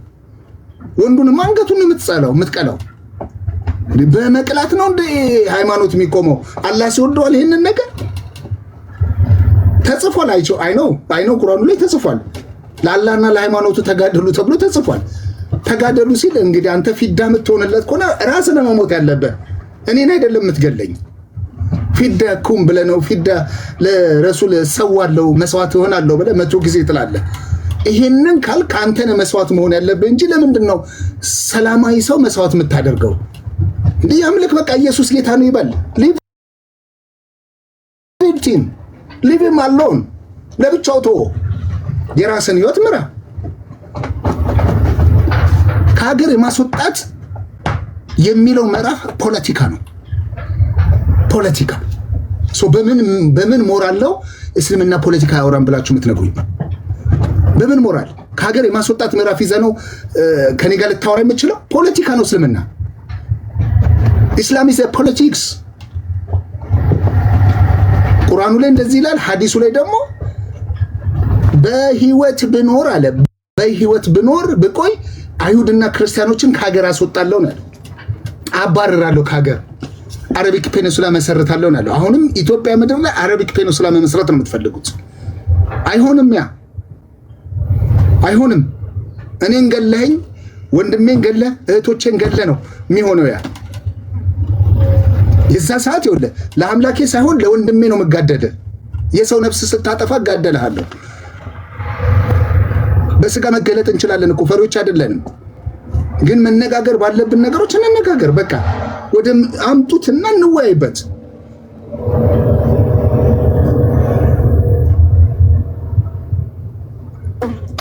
እንዴ ኧረ ተው ሙስሊሞች፣ መጽሐፍቶቻችሁን አንብቡ። በእውነት ነው የምላችሁ። በቃ ተገለጥ። ፈሪ አይደለንም። የአባቶቻችን ልጆች ነን። ስንቱን ሽርጣም ነው ወደ ላይ እንዲህ አስታጥቀነው ወደ ያሯሯጥ ነው ዳገት ለዳገት ጫቱን እየተፋ ሄደው እያለ ሳምቦን ተፍቶ ሽርጣሙን ያስተው ነው። እንደዚህ መሆን የለበትም ወገኖቻችን ሙስሊሞች፣ እንደዚህ መሆን የለበትም። በቃ ሰው በመግደል አይጸደቅም፣ ጀነት አይገባም። ፊዳ ሆናለሁ ካልከኝ ራስህ ነህ ፊዳ መሆን ያለብህ እንጂ እኔ አይደለሁም። እኔን ለመባረክ ወይም እፎይ ለመባረክ ትሄዳለህ፣ ትሮጣለህ። አንተ ነህ ፊዳ እያልክ ነው የምትናገረው። ህይወቴን፣ ነፍሴን፣ እናቴንም ቢሆን መስዋዕት አደርጋለሁ ካልክ ራስህን መስዋዕት አድርግ። ህዝበ ክርስቲያኑን መስዋዕት አታድርገው። ይኑርበት፣ በቃ ድህነቱ ይበቃዋል። ቁርስ በልቶ ምሳ ማይበላ እኮ ሰው እኮ ነው ያለን። ያንን ሰው አንገቱን ታርደዋለህ። ዋት በሃይማኖቱ ምክንያት በእምነቱ ምክንያት ምን ማለት ነው? ኑሮ አጎሳቆሎ አበቃው። ሐላባ ላይ ከእጃችን አምልጧል። ሐላባ ክርስቲያኑ እንድትሰማ ነው። ይሄ ኦንሊ ጂሰስ ዋቴቨር ክርስቲያን ተብሎ ክርስቲያን ነኝ ብሎ ባለበት ያለው ሁሉ ይሄን ሊያውቅ ይገባል። ከኢየሱስ የመነጠል ስራ እየተሰራ ነው በኦሮሚያ ክልል ላይ ማለት ነው። አሁን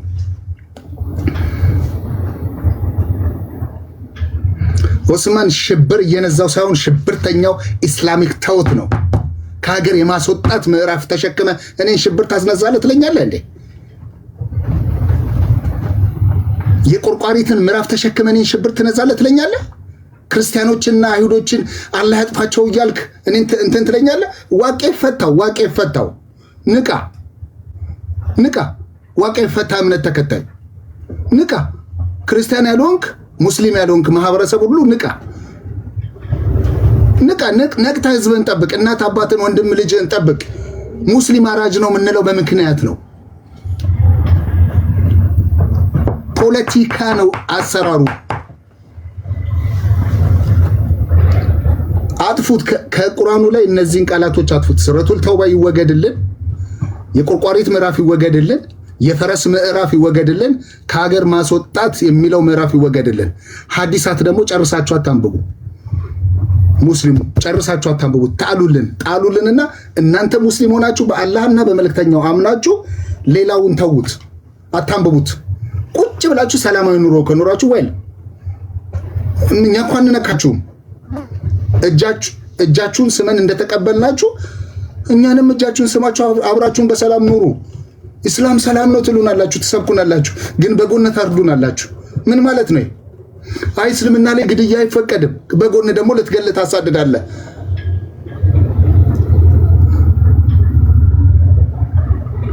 እኮ ፊዳ ከሆንክ አንተ ሁን። በቃ ወንድሜ ፊዳ ከሆንክ አንተ ሁን። እኔ አይደለሁም መሆን ያለብኝ። ለምን እንደሚጋጭባችሁ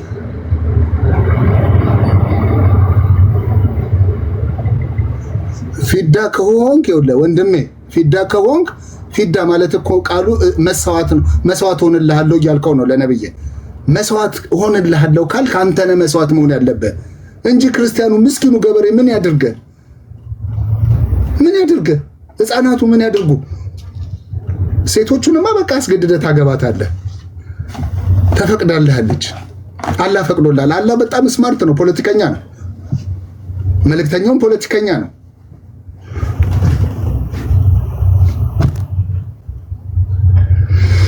ናግባ ኦስማንን አስገቡት። ከድሮ ሰላም ነው። እግዚአብሔር ይመስገን። እንዴት ናችሁ? ደህና ናችሁ? እግዚአብሔር ይመስገን። ሁሉ ሰላም ነው አለው። ጌታ ይባርክ። ሙስሊሞችን ታስገባላችሁ። ለማንኛውም አንዳንድ ነገሮች ላይ በጣም ጥንቃቄ እንደሚያስፈልግ ይሰማኛል እና ምክንያቱም አንዱ አጀንዳቸው እኛ ላይ ሊያድ ማለት መስራት የሚገባንን ትተን ማድረግ የሚገባንን ትተን ማድረግ የሌለብንን እንዲሁ ጊዜ ለመብላት ማለት ነው፣ ሰዓት ለመብላት። ትናንትና አንድ ቪዲዮ እየሰማው ነበር። የፕሮፓጋንዳ አጀንዳ ብሎ ሰውየው የሚለፈልፈውን የድሮ ሰዎች የሚጮቱት ፖለቲካ ነው እና እንደው ሳናውቅ የነሱን ሀሳብ የነሱ እቅድ ውስጥ እንዳንገባ የሚልም ፍርሃት አለ። ጥንቃቄ ያስፈልገናል። መስራት ያለብን ነው መስራት ያለብን እንጂ እነሱ ሊነዱን ይገባሉ ብዬ አላምንም። እነሱማ ከድሮ ጀምሮ እኮ ተደበቀው ስራችን ቁጭ ብለው የራሳቸውን ፖለቲካ የራሳቸውን ነገር ሲሰሩ ሰንብተዋል። አሁን ከአቅማቸው በላይ ስለሆነ ነው ባይዘው የወጡት እንጂ ጊዜያቸው አልነበረም። እንደኔ እምነት ጊዜያቸው አሁን አልነበረም። ሊወጡ ያሰቡት አሁን አልነበረም። ግን እዚህ ላይ የሚሰራው ስራ እንዲወጡ አስገደዳቸው። በቃ ያለ ጊዜ እንዲወጡ አስገደዳቸው እንጂ ምክንያቱም ቁርአኑ ተገለጠ፣ ሐዲሱ ተገለጠ። ሐዲሱና ቁርአኑ መገለጡ እኛም ብቻ አይደለም የሚቀሰቀሰው፣ ክርስቲያኖችን ብቻ አይደለም የሚቀሰቀሰው። ተኝተው የነበሩ ሙስሊሞችን ቀሰቀሰ። ምንም ዝም ብሎ ይነዱ የነበሩ ሙስሊሞች ስለተቀሰቀሱ ያለ ጊዜ ያለ ሰዓታቸው ነው ብድቅ ያሉት። አሁን እየሰሩት የነበረው ስራ እቅዳቸው ምናቸው አሁን አደባባይ የተገለጠው ለምንድን ነው?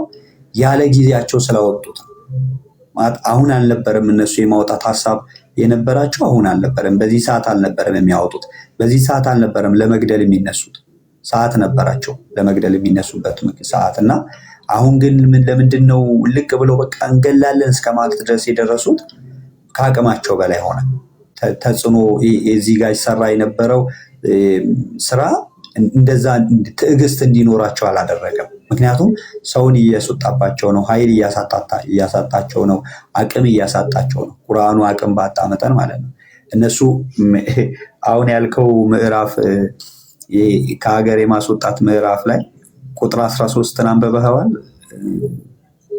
ቁጥር 13 ላይ ምን እንደሚል በለው ቴምር እየበላው ነው። እናንተ በልባቸው ውስጥ በማስፈራራት ከአላህ ይልቅ የበረታችሁ ናችሁ ይላል።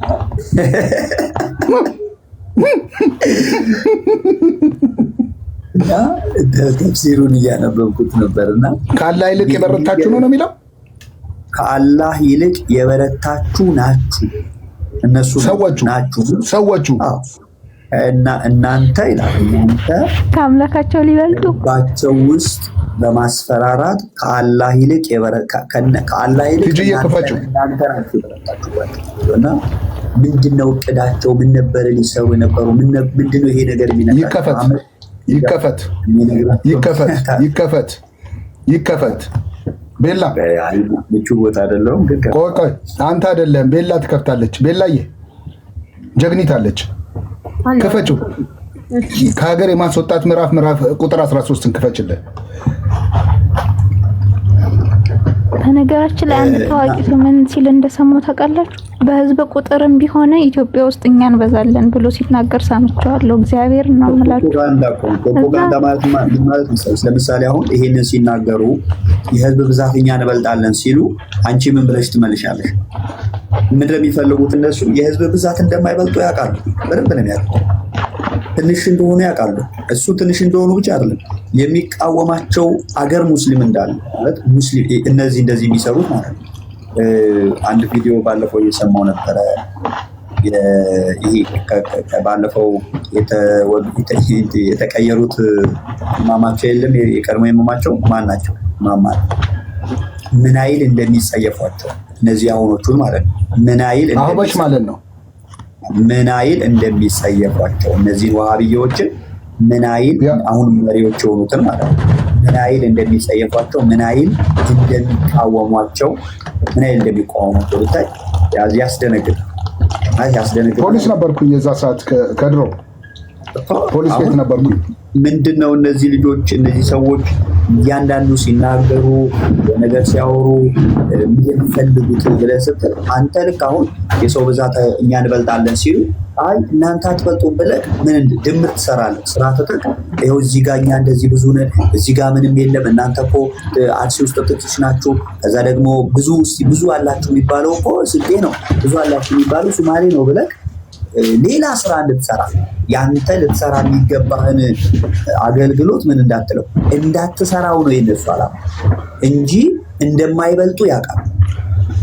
የምሬን የምነግራችሁ ማለት ይሄ በአጀንዳ ቁጭ ተብሎ ተቀርሶ በዚህ ዓመት ውስጥ ይሄን መስራት አለብን፣ በዚህ ዓመት ውስጥ ይሄን መስራት አለብን፣ በዚህ ዓመት ውስጥ ይሄን መስራት አለብን ብለው ነው የሚያቀርቡ።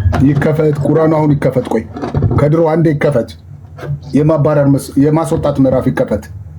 ትክክል ነው የምትለው እሱ ላይ ቆመህ ታብራራለህ። ቤላ ትክፈት። የማስወጣት ምዕራፍ ትክፈት ብያለሁ። ከሀገር የማስወጣት ምዕራፍ ይከፈት።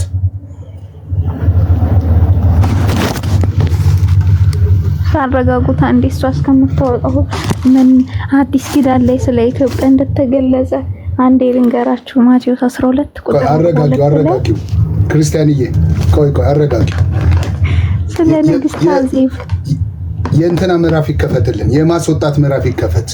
ምን ያህል ፖለቲካ እንደሚሰራ ክርስትና ፖለቲካ አይደለም። ክርስትና ህይወት ነው። ክርስቶስን መምሰል ነው ክርስትና። እስልምና ግን ከሀገር የማስወጣት ምዕራፍ ቁጭ ብሏል፣ ተደናቋል።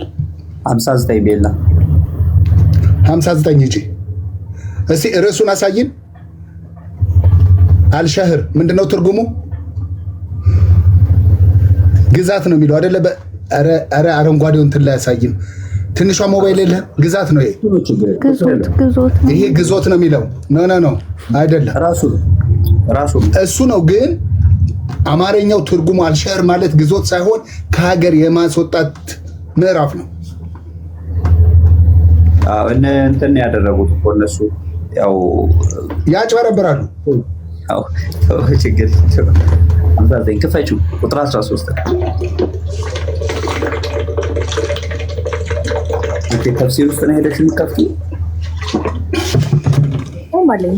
ለኛ ልፈታ አንዴ ቆሽ እሺ፣ ክፈቹው ተፍሲር ይሄኛው ትርጉም ውስጥ ያለ ቁርአኑ ቁርአኑ ለዚህኛው ልፈታ ከነ ትርጉሙ አለ አይደል? ርዕሱ ከነ ትርጉሙ አለ።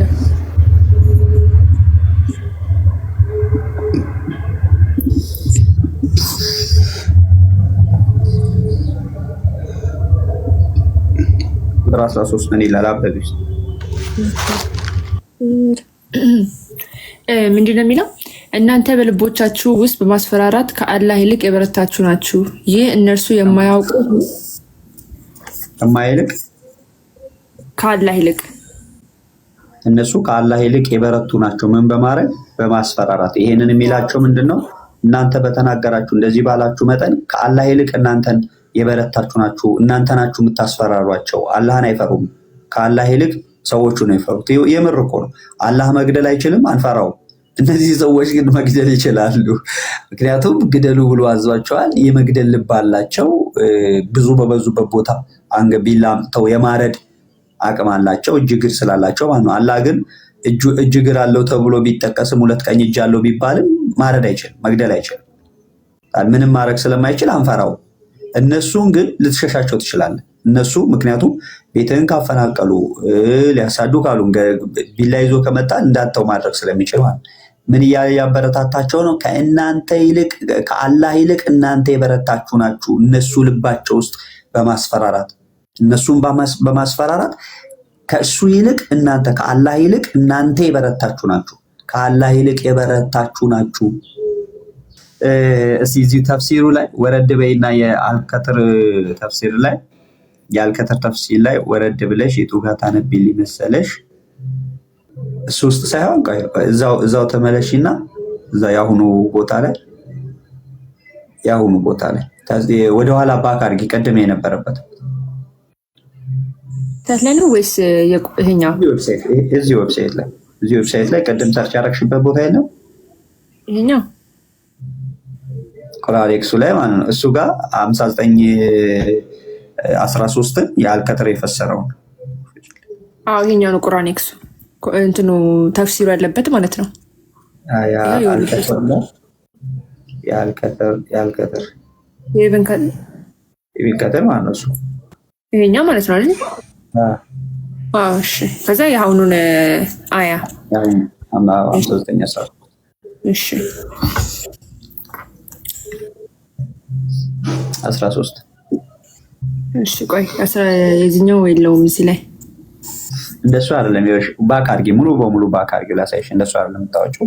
በቀላሉ ለማውጣት ወደኋላ መልሹ። ቅድም ሰርች ያደረግሽበት ቦታ ላይ የማስወጣት ምዕራፍን መጀመሪያ ያሳየን። ስልክ ከከፈተ አረንጓዴው እንትን አለክ ቁርአኑ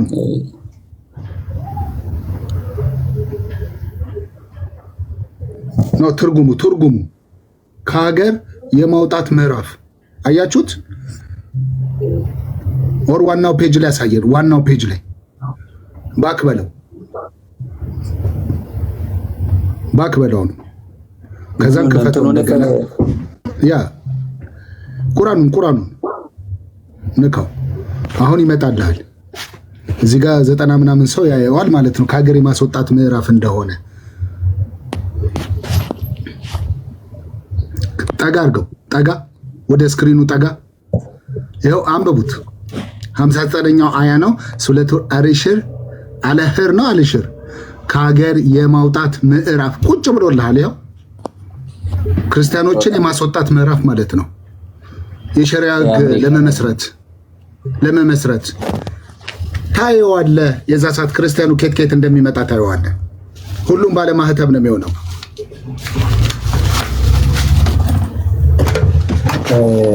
አንድ ሀሳብ ላሳያችሁ ነው። እዚህ የአሁኑ አንቀጽ ላይ የአልከትር ሲፈስረው እዚህ ጋር ምን ይላል መሰላችሁ?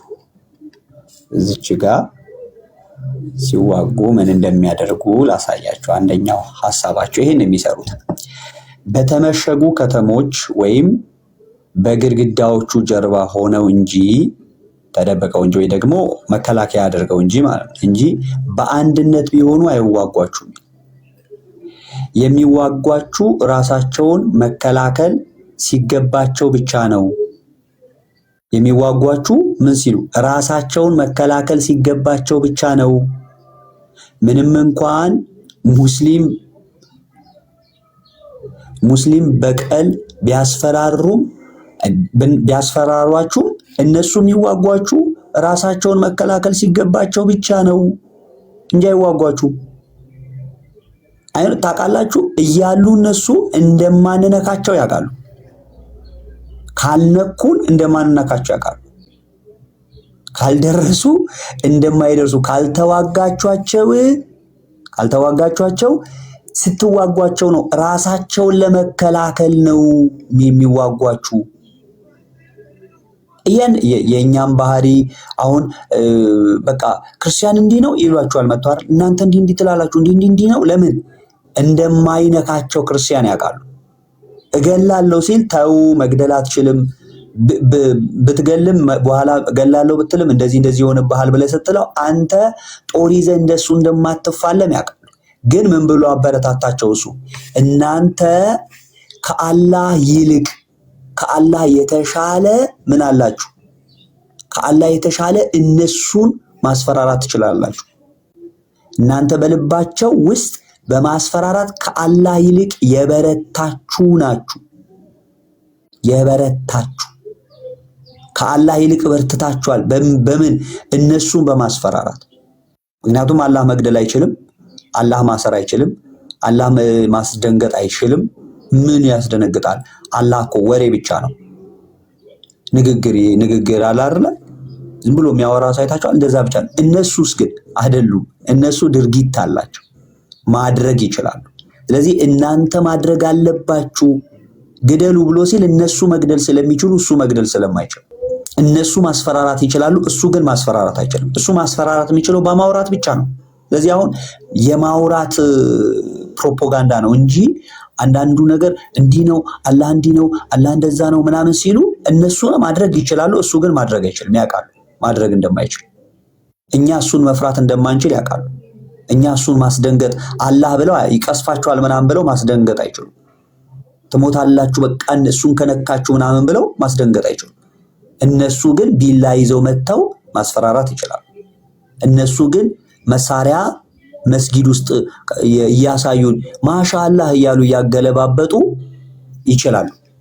እነሱ ግን በከተማ መካከል እየዞሩ እገላለሁ እያሉ እየጮሁ ማስፈራራት ይችላሉ። አሁን ይሄን ሰው የሚጠጋው ሰው ያለ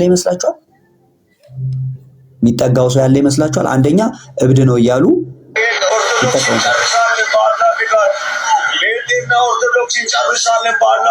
አላሁ አክበር ጂሃድና ውጅበት አላሁ አክበር አለን እስከዳር እስኪዳር እንነሳበት የቁሬሳ ናቸው። የትናንት ረሱል የተሳደበች ይሄን ሰውዬ ግን አሁን እንደውም ቪዲዮ ላይ መጀመሪያ ላይ ይመስለኛል መጀመሪያ አካባቢ ላይ የሆነች ሴትዮ በድንጋይ ነው መፈጅ ሲላት ከኋላ ተናግራ ይሁን ምን አድርገው ይሁን አላሁ አክበር አላህ ረሱል ካያችሁት ማለት ነው። በድንጋይ ነው መፈጅሽ። ምክንያቱም እሱ በድንጋይ መፈንከት ይችላል፣ በድንጋይ ቀጥቅጦ መግደል ይችላል። አምላኩ ግን ማስፈራራት አይችልም። አንፈራውም። ብርቱ አይደለም በማስፈራራት። ለምን? ወሬ እንደሆነ ያውቃል። ከማውራት ውጪ አድርጎ ሰርቶ አያውቅም። በነገራችን ላይ ሙሐመድም አድርጎ ተዋክቶ እንደማያውቅ ታውቃላችሁ። አንድ ጊዜ ውጊያ ወጣ፣ ጥርሱ እንደኔ ተሸርፎ መጣሉ። እኔ እንኳን ተዋግቼ አይደለም የተሸረፈው። ለመዋጋት ሄደ ከነሱ ጋር። ከዛ ትንሽ ግርግር ውስጥ ገብቶ ጥርሱ ተሸረፈ አሉ። ከዛ ውጪም እሱ ራሱ መዋጋት አይችልም። እነሱን ግን ምን ያደርጋቸዋል? እናንተ ትችላላችሁ፣ ከአላህ ይልቅ የበረታችሁ ናችሁ። ምን ማለት ነው? ከአላህ ይልቅ የበረታችሁ። አሁን እነሱ አላህን ትበልጣላችሁ ማለት አይደለም ምናምን ብሎ ተፍሲር ያስፈልጋል፣ ቁርአን ማብራሪያ ያለው ይላል። በቃ እኮ በግልጽ ከአላህ ይልቅ የበረታችሁ ናችሁ። አማርኛ እኮ ነው። አረበኛ እንደዛ አይልም ምናምን ልትሉ ትችላላችሁ። ከዛ በቃ ቢያንስ ከእናንተ በላይ አዋቂ የሆኑ ሰዎች ናቸው የፈሰሩት። ከአላህ ይልቅ የበረታችሁ ናችሁ። በምን? በማስፈራራት፣ በልባቸው በማስፈራራት ከአላህ ይልቅ የበረታችሁ ናችሁ። እሱ መስራት አይችልም። ይሄ ሰውዬ ግን በድንጋይ ፈጅሻለሁ፣ በድንጋይ ፈነክትሻለሁ ብሎ ሲላት እንግዲህ እያያችሁ ነው። ካላት በኋላ ሴቲቷ አልመጣችም ወደሱ። ምክንያቱም ማድረግ ይችላል። በድንጋይ አንስቶ ኮበል አንስቶ መቀጥቀጥ ይችላል እሱ። ይሄ ሰውዬ እነዚህ ሰዎች ማድረግ ይችላሉ። አላህ ግን ማድረግ አይችልም። አላህ ግን መስራት አይችልም። እኛ እኮ አይደለንም እነዚህ ሰዎች የሚቀውጥ። ይሄንን ቪዲዮ እዩ። ኩሱ እኮ በጣም ውሸታም ነው። እንትናን ዋሻው አይደል እንዴ? በጣም እኔ እንቅልፍ አጥቻለሁ ብሎ ሄዶ እኮ እንትና ጠይቆት ነበረ። ማን ነበረ? የቲክቶከሩ ታዋቂው። እሱ ማልስም አይሰጭም። እኔ አይቼዋለሁ። እሱ ማልስም እኔ ጠየቅኩት። ኧረ ስሙን ጥሩልኝ። ታዋቂ ሙስሊም ቲክቶከር ማን ነበር? ስሙን ጥሩልኝ። እሱ ስለምን ታኩር ሄዶ ምን ጠየቀ? የነብያችንን እናትና አባት የት ነው ያሉት አለው። መሐመድ ይህን ጥያቄ በግልጽ መልሶታል። ነብዩ ራሱ ገሃነብ ናቸው ብሎ ተናግሯል። ኩሱ በነገራችን ላይ እኛ ሐዲሱን ከፍተን እናሳያለን። ሐዲሱን ከፍተን እናሳያለን። ማማዬ ቪዲዮ ሰርታበታለች። በዚህ አጋጣሚ የማማዬን ቪዲዮ አሳያቸው። ቢላዬ በእናትሽ አሳየንሽ። እስከዛ እኔ የሚለው ነገር ምን መሰለህ? እሱ ጋር አንድ ቀን ጠይቄው፣ አሁን ለምሳሌ ቁርአን ካላህ ዘንድ ወረደ ከተባለ ግራ የገባኝ ነገር ምንድነው? እሺ እስልምና አሁን ለምሳሌ 3 የእምነት መስረቶች አሉ። 3 የእምነት መስረቶች ሲባል ማን ነው? አሁን እነሱ ጋር የነብዩ መሐመድ የእምነት መሰረት ነው። ደግሞ በኦርቶዶክስ ለምሳሌ የመጀመሪያ ለምሳሌ እምነትን በዚች ምድር ላይ እምነት የሚባለው ነገር ከእግዚአብሔር ዘንድ እንዲሰጥና ከእግዚአብሔር ዘንድ የአምልኮት መስመር እንዲይዝ ያደረገው በሙሴ ዘመን ነው። ሙሴ ነው እንግዲህ ለእስራኤል ዘመን እኛ የምናመልክበት አምላክን የሚልበት ጥያቄ ባቀረቡበት ሰዓት እግዚአብሔር አብ እየሰጠውና ያዘዘው ትእዛዝ ነው። ቀጥሎ ደግሞ ቻው ስትጠሩ መሐመድ በል የምን ነብይ ነው? እዚህ ታምርበታለህ እንዴ? እሱ እንደዛ አይተው ማቴዎስ 17 ላይ እሺ አሁን አትበሉትና ወደ ፖይንት ቆይ ርዕሱን በጣም እየለቀቀ ስለሆነ እኛ የከፈትንበት ዓላማ እየሸሸ ስለሆነ የታኩርን እንስማና ወደ ፖይንታችን ሌላ ጊዜ እንመጣበታለን፣ እንመለስበታለን። ሰፊ ጊዜ አለን። ታኩርን አሰሚን እስኪ። ይሰማል ድምጼ? ጥያቄ ነበረኝ። እናቱ አሚና ኦፍኮርስ ጀሃነም ናት። ምክንያቱም ከዚህ ሐዲስ ላይ እንደምንረዳው በሰሒህ ሙስሊም 976 ላይ አቡ ሁረይራ የዘገበው ሐዲስ ነው። አንድ መልእክተኛ የእናቱ መቃብር ጎበኘና አለቀሰ። ሌሎችም በእንባ እየተዘዋወሩ ይንቀሳቀሳሉና እንዲህ አሉ፣ ለእሷ ምህረትን ልለምንላት ከጌታዬ ፈቃድ ጠየቅኩኝ። ማን ነው የሚለው? መሐመድ እንግዲህ ለእናቱ ምህረትን እየለመነ ነው። ምህረት የሚለምንላት ለምንድን ነው ከተባለ ምክንያቱም ጀሃነም ስላለች ምህረትን ለመንኩላት፣ ልለምንላት ከጌታዬ ፈቃድ ጠየቅኩኝ፣ ግን አልተሰጠኝም። ምህረት እንዲሰጣት ለእናቱ ለምኖ አላህ አልሰማውም ማለት ነው። አስቡት፣ የማደጎ ልጁን ሚስት ወዶ የመሐመድን የልብ ፍላጎት አውቆ የሰው ሚስት አፋቶ ያጋባ አላህ ለእናቴን ማርልኝ ብሎ ምህረትን ሲለምን ግን አይሰማም። በሚያሳዝን ሁኔታ ማለት ነው። በሚያሳዝን ሁኔታ ለእሷ ምህረትን ልለምንላት ከጌታ ፈቃድ ጠየቅኩኝ፣ ግን አልተሰጠኝም እና መቃብሯን እንድጎበኝ ፈቃድ ጠየቅኩኝና ተፈቀደልኝ። ስለዚህ መቃብሮችን ጎበኘው። ይህ ሞትን የሚያስታውስ ነው እና አለ እንግዲህ ምንን ጠይቆ ተከለከለ? ምህረት የጠየቀው ለምንድን ነው ከተባለ እናቱ አሚና ጀሃነም ውስጥ ስላለች ነው። ነገር ግን አልተፈቀደለትም። ምህረት እንዲሰጣት አልተፈቀደም። አላህ አልፈቀደለትም። ነገር ግን መቃብሯን እንዲጎበኝ ተፈቀደለት ማለት ነው። ሶ የመሐመድም እናት ጀሀነም እንዳለች ግልጽ ነው። አሚናም ጀሀነም እንዳለች ግልጽ ነው። በጣም በሚያሳዝን ሁኔታ መሐመድ ራሱ የት እንደሚሄድ እኮ አያውቅም። ሰሒህ አልቡኻሪ ቮሊዩም 2 ቡክ 23 ሐዲስ 334 ላይ ሐዲስ ቢን ዛይድ ቢን ሳቢት እንደዘገበው ይላል ከነብዩ ጋር የትብብር ኪዳን ካደረጉት ከአንሳር ጎሳ የሆነችው የአልአላ እናት እንዲህ አለችኝ፣ ስደተኞች በእኛ መካከል በእጣ ተከፋፈሉ። ለእኛም ኦስማን ቢን ማዙን ደረሰን። እኛም በቤታችን አብሮን እንዲኖር አደረግን። ከዛ ሞተ። ኦኬ፣ ካስከተለበት ብርቱ በሽታ ተሰቃየ። እንደ ሞተም አጠብነው እና በራሱ ልብስ ሸፈን ነው ማለት ነው። የአላህ መልክተኛ መጡ።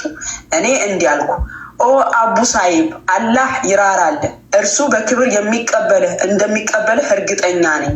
ነብዩም እንዲህ አሉ፣ እንግዲህ ይሄ ሞተውን ሰው አላህ በክብር እንደሚቀበልህ እርግጠኛ ነኝ አለች። ከዛ ምን አለ ሙሐመድ? ነብዩም እንዲህ አሉ፣ አላህ በክብር እንደሚቀበለው እንዴት አወቅሽ? እኔም አባቴ ስለ እርሱ ቤዛ ይሁን። የአላህ መልክተኛ ሆይ ታዲያ አላህ በክብር ክብር የሚሰጠው ለማን ነው ብለው ጠየቁት ማለት ነው። አልኳቸው፣ ነቢዩ ምንም ችግር የለውም፣ ሞት ወደ እርሱ መጥቷል፣ እኔም መልካሙን እመኝለታለሁ። ነገር ግን እኔ የእርሱ መልክተኛ ሆኜ ሳለሁ በእኔ ላይ ምን እንደሚደረግ እንኳን አላውቅም። በአላህ ከሞት በኋላ ስለማንም መዳን በፍጹም ማረጋገጫ የለኝም። እኔ የእሱ መልክተኛ ሆኜ ሳለ ከሞት በኋላ በእኔ ላይ ምን እንደሚደረግ አላውቅም። ስለማንም ሰው መዳን ማረጋገጫ የለኝም። ለራሱ ማረጋገጫ የሌለው ነው እናንተንም ኑ እያለ እንትን የሚላችሁ ማለት ነው። ስለማናችሁ መዳን ማረጋገጫ የለኝም ማለት ጳውሎስ እንደዚህ ነው ያስተማረው። ሁለተኛ ጢሞቴዎስ ምዕራፍ 4 ላይ ተመለከታችሁ። ለጢሞቴዎስ ምን እያለ ነው የሚናገረው? በመስዋዕት እንደሚደረግ የእኔ ህይወት ይሰዋልና አለ። የሚሄድበትን ጊዜ ደርሷል። ወደ ጌታ የሚደርስ ወደሚናፍቀው ጌታ ሊሄድ ነው ቅዱስ ጳውሎስ። የሚሄድበትን ጊዜ ደርሷል። መልካሙን ገድል ተጋድያለሁ፣ ሩጫውን ጨርሻለሁ፣ ሃይማኖትን ጠብቄያለሁ። ወደፊት የጽድቅ አክሊል ተዘጋጅቶልኛል። ይህንንም ጻድቅ ፈራጅ የሆነው ጌታ ያን ቀን ለእኔ ያስረክባል። ደግሞ መገለጡን ለሚወዱ ሁሉ እንጂ ለእኔ ብቻ አይደለም አለ ቅዱስ ጳውሎስ። ይህን የጽድቅ አክሊል ለእኔ ብቻ አይደለም የምቀበለው፣ መገለጡን ለሚወዱ ሁሉ ይህ የጽድቅ አክሊል ሽልማት አላቸው ብሎ ቅዱስ ጳውሎስ እንደዚህ ይናገራል እንጂ ስለማንም መዳን ማረጋገጫ የለኝም አላለም ቅዱስ ጳውሎስ። የሚሄድበት ጊዜ ደርሷል። ኦኬ፣ ወደ ጌታ ሊሄድ ነው እያለ ነው ቅዱስ ጳውሎስ የሚናገረው እንጂ እኔ ከሞት በኋላ ምን እንደሚደረግብኝ አላውቅም፣ ስለማናችሁ ማረጋገጫ የለኝም አላለንም ቅዱስ ጳውሎስ። ምንድን ያለን? ይህን መገለጡን ለሚወዱ ሁሉ ይህ የጽድቅ አክሊል አላቸው ነው እያለ የተናገረው። ምን አለ? ወደፊት የጽድቅ አክሊል ተዘጋጅቶልኛል። ለምን? ቅዱስ ጳውሎስ ያስተማረው ትምህርት የድህነት ትምህርት እንደሆነ እርግጠኛ ስለሆነ ማለት ነው። ለስጋው የተገዛ ሐዋርያ ስላልሆነ ኦኬ፣ ራሱን ለእግዚአብሔር ወንጌል አሳልፎ የሰጠ ሐዋርያ ስለሆነ የጽድቅ አክሊል እንደሚሸለም እንኳን ቅዱስ ጳውሎስ እርግጠኛ ሆኖ ነው ሲናገር የምንመለከተው። ምን አለ? ወደፊት የጽድቅ አክሊል ተዘጋጅቶልኛል፣ ይህም ጻድቅ ፈራጅ የሆነው ጌታ ያን ቀን ለእኔ ያስረክባል። ደግሞ መገለጡን ለሚወዱት ሁሉ እንጂ ለእኔ ብቻ አይደለም። መሐመድ ግን ምን አለ?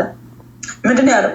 እኔ አላህ መልክተኛ ሆኜ ሳለ ከሞት በኋላ በእኔ ላይ ምን እንደሚደረግ አላውቅም። ኦኬ፣ ስለማንም መዳን በፍጹም ማረጋገጫ የለኝም ነው ያለው መሐመድ። ለእናቱ ምህረትን ለምኖ ምህረትን ያላገኘ ለራሱ መሄጃውን እንኳን የማያቅ ይህንን አካል ነው ለዓለም እዝነት ተላከ እያላችሁ ዳዕዋ የምታደርጉትና ሰዎችን ወደ እንደዚህ አይነት ጨለማ ህይወት ለመጨመር የምትጣጣሩት ሙስሊም ወገኖቻችን።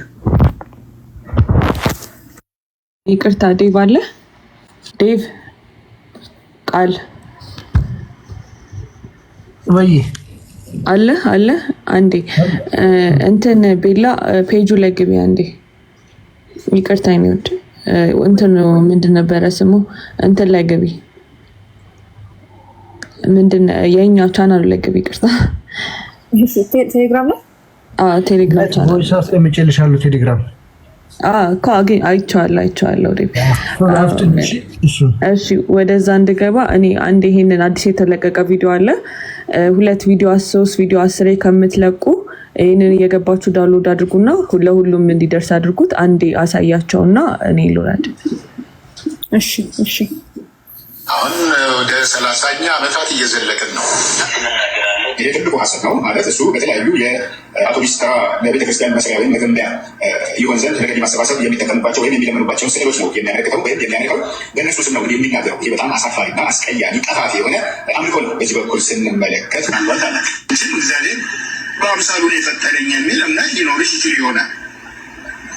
ግን ሰውና ያለው ሴትን አይደለም። ሰውና ያለው ይሄ ላይጨምርሽም ስለሚችል ምናልባት እኮ አልቆባቸዋል ስትለው ኢየሱስን አንቺ ሴት ከአንቺ ጋር ምን አለ ብሏታል ይላል። አንቺ አንድ ወንድ ልጅ አንዲት ሴት ልጅ ሕፃን ልጅ ትንሽ ልጅ ወይም ደግሞ ለእናቱ ማንም ቢሆን አንቺ ሴት ብሎ መች መልሰው አይደለም ኢሳን የመሰለ የተከበረ ነቢይ የተባለ ሰው ቀርቶ ማንም ቢሆን እንደው ጋጠወጥ ነው እንኳን ቢባል አንድ ሰው እናቱን አንቺ ሴት አይለም።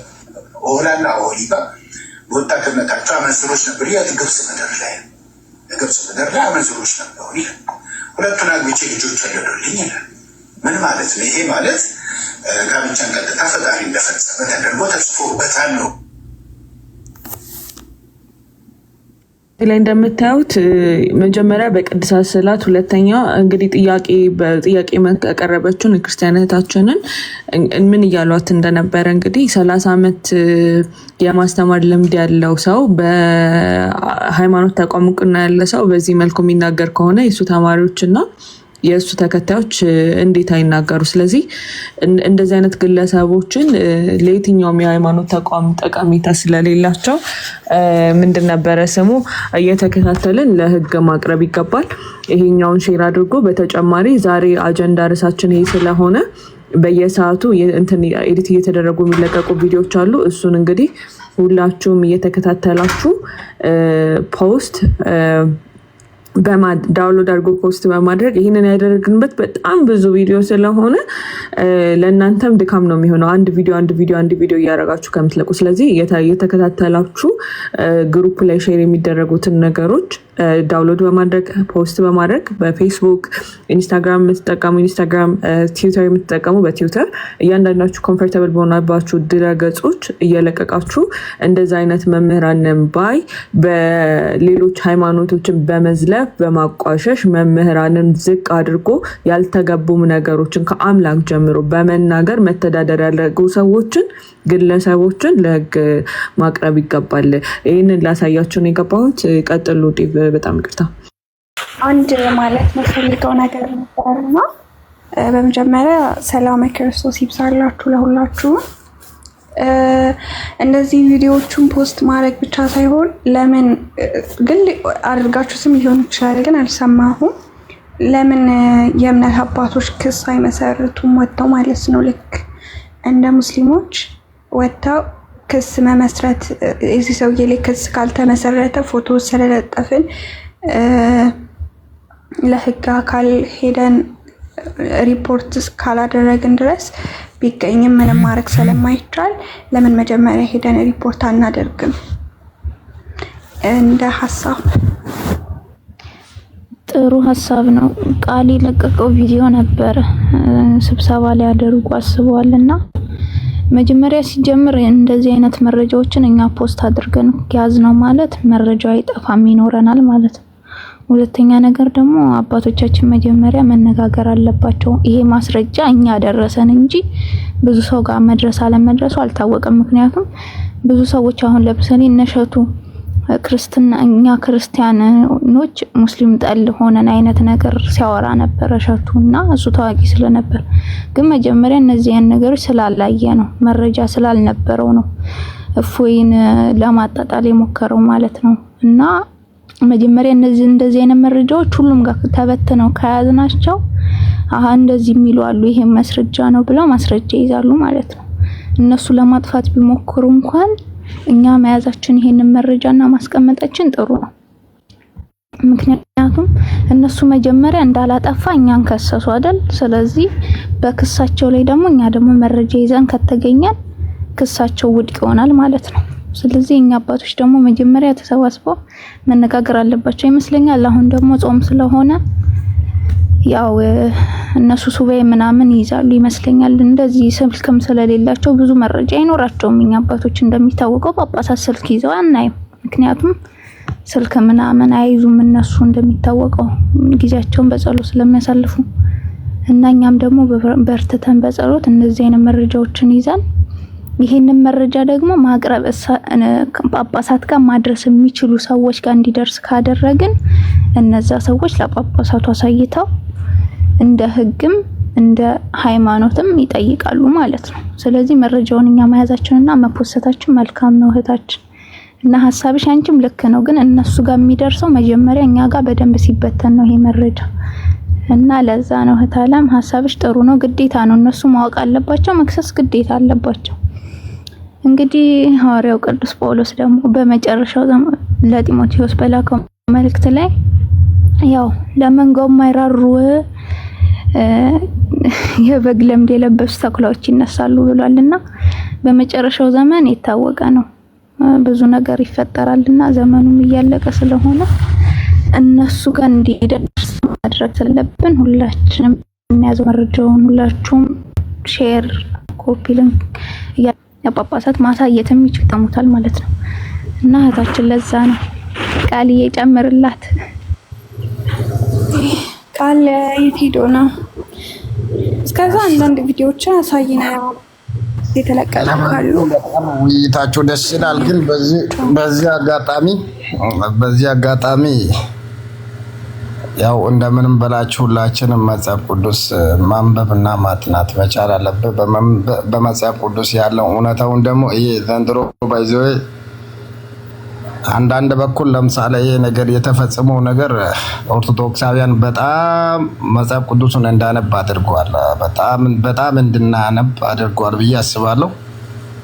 ለምን ከዚህ በፊት ያው ብዙ ጊዜ በኢየሱስ ክርስቶስ የሚከራከር ነፍሶች ነበሩ። ነገር ግን አሁን ላይ ሁሉም መጽሐፍ ቅዱስ ላይ ትኩረት ማድረግ ጊዜው ሆኖበት ይሄ ነገር ያው አንዳንድ በኩል ለመልካም ነው የተፈጠረው። ራሱ የተፈጠረው ነገር መልካም ነው። ለምን አሁን ላይ በየስፍራ ያለ ሁሉ እቺን ክርክር በቃ ምክንያት ሆነችና በቃ መጽሐፍ ቅዱስ ላይ ትኩረት አድርጎ እያነበበ ያለው በጣም አሪፍ ነው። ሁላችንም በመጽሐፍ ቅዱስ ላይ ትኩረት አድርገን ማንበብና በመጀመሪያ መጽሐፍ ቅዱስ ደግሞ ስናነብ እግዚአብሔር ሆይ መገለጥን አሳየን ማለት ነው። ለምን መጽሐፍ ቅዱስም እንዲሁ ዝም ብለን ማንበብ ብቻ ሳይሆን ጌታ ሆይ ግለጥልን ብለን በመንፈስ ቅዱስ ካነበበን ሁሉም ነገር ይገለጣል። አመሰግናለሁ። ተባረኩልኝ እና መልካም ውይይት ይሁንላችሁ እላለሁ።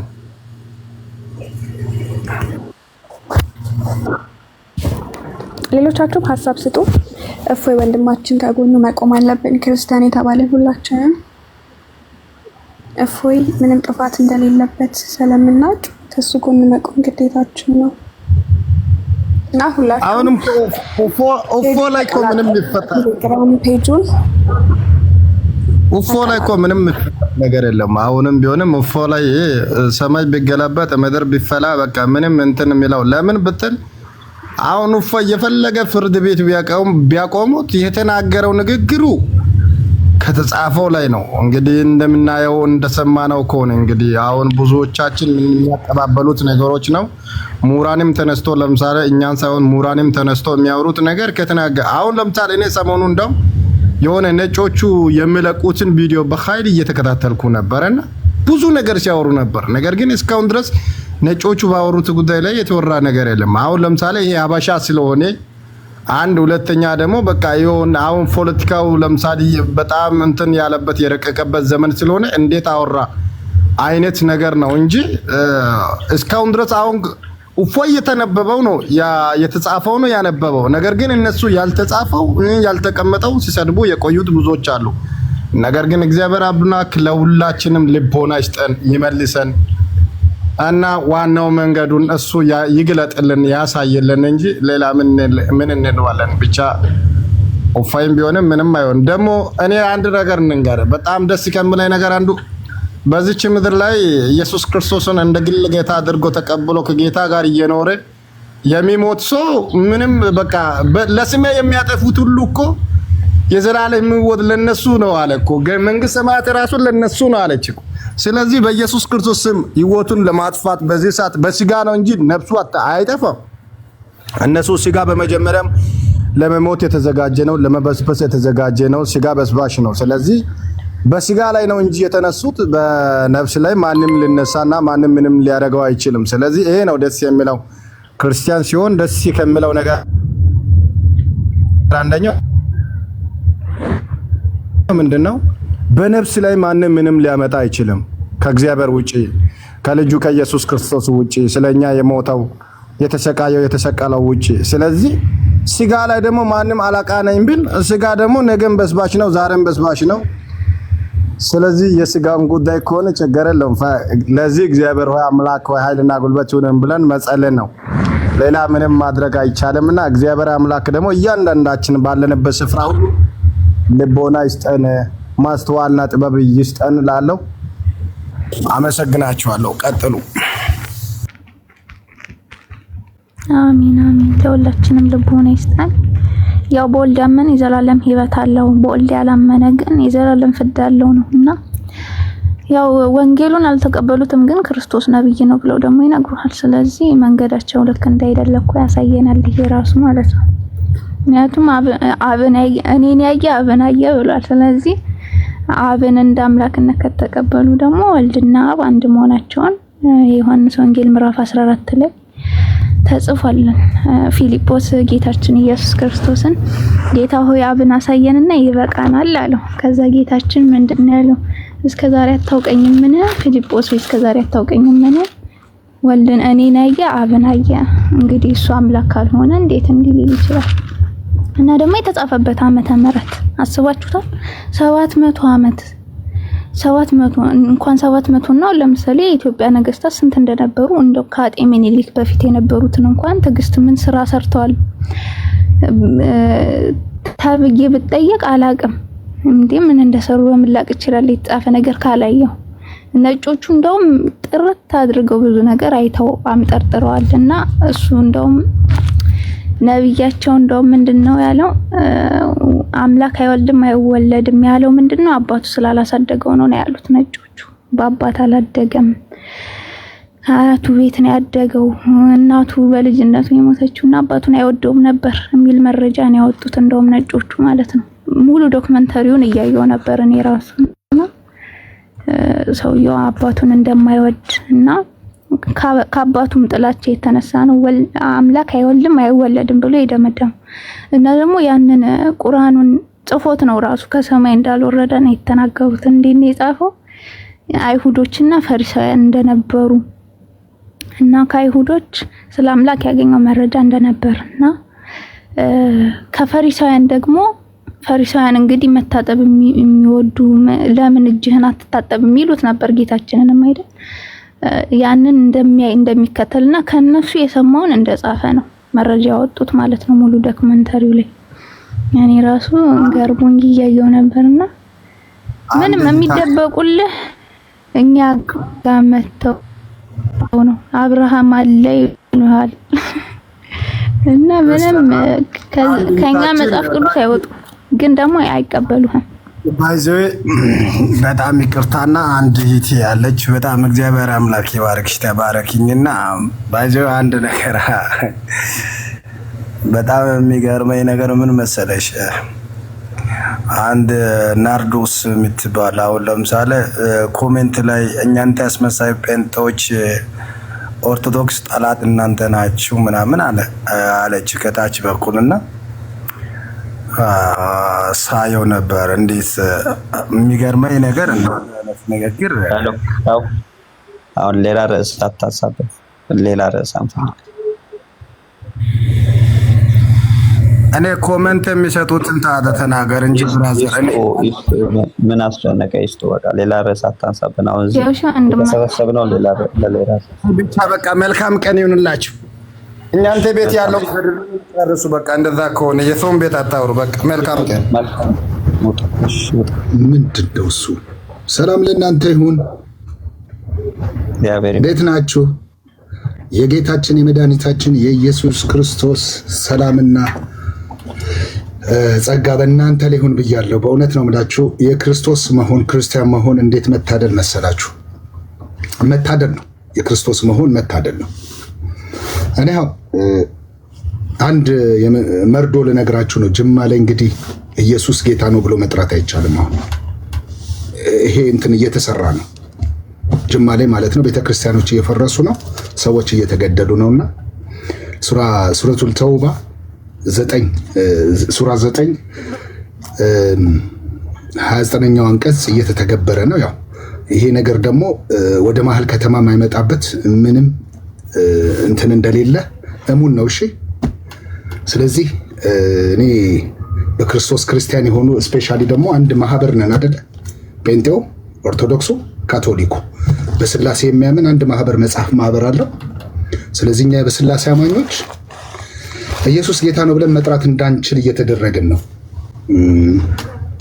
ይሄ ነው እየወጣ ያለው። ስለዚህ ኦሮሚያ ክልል ላይ መንግስትም እንትን ቢል አሪፍ ነው፣ እጁን ቢከት ማለት ነው።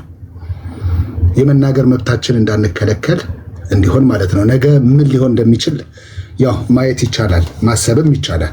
ስለዚህ ከወዲሁ እርስ በርስ ያለንን የትምህርት ልዩነቶች ቁጭ አድርገነው የምንስማማባቸው ነገሮች አሉ። እዛ ላይ ትኩረት አድርገን ይሄ እስልምና የሚባለው አጸያፊ አስተምሮ ሰውን በመግደል የሚያምን ትምህርት ከሀገሪቱ ላይ መወገድ አለበት ብዬ አምናለሁ። እኔ አምናለሁ። መወገድ አለበት ስል በኃይል አይደለም፣ አንድ የምንሆንበት ዘመን ነው።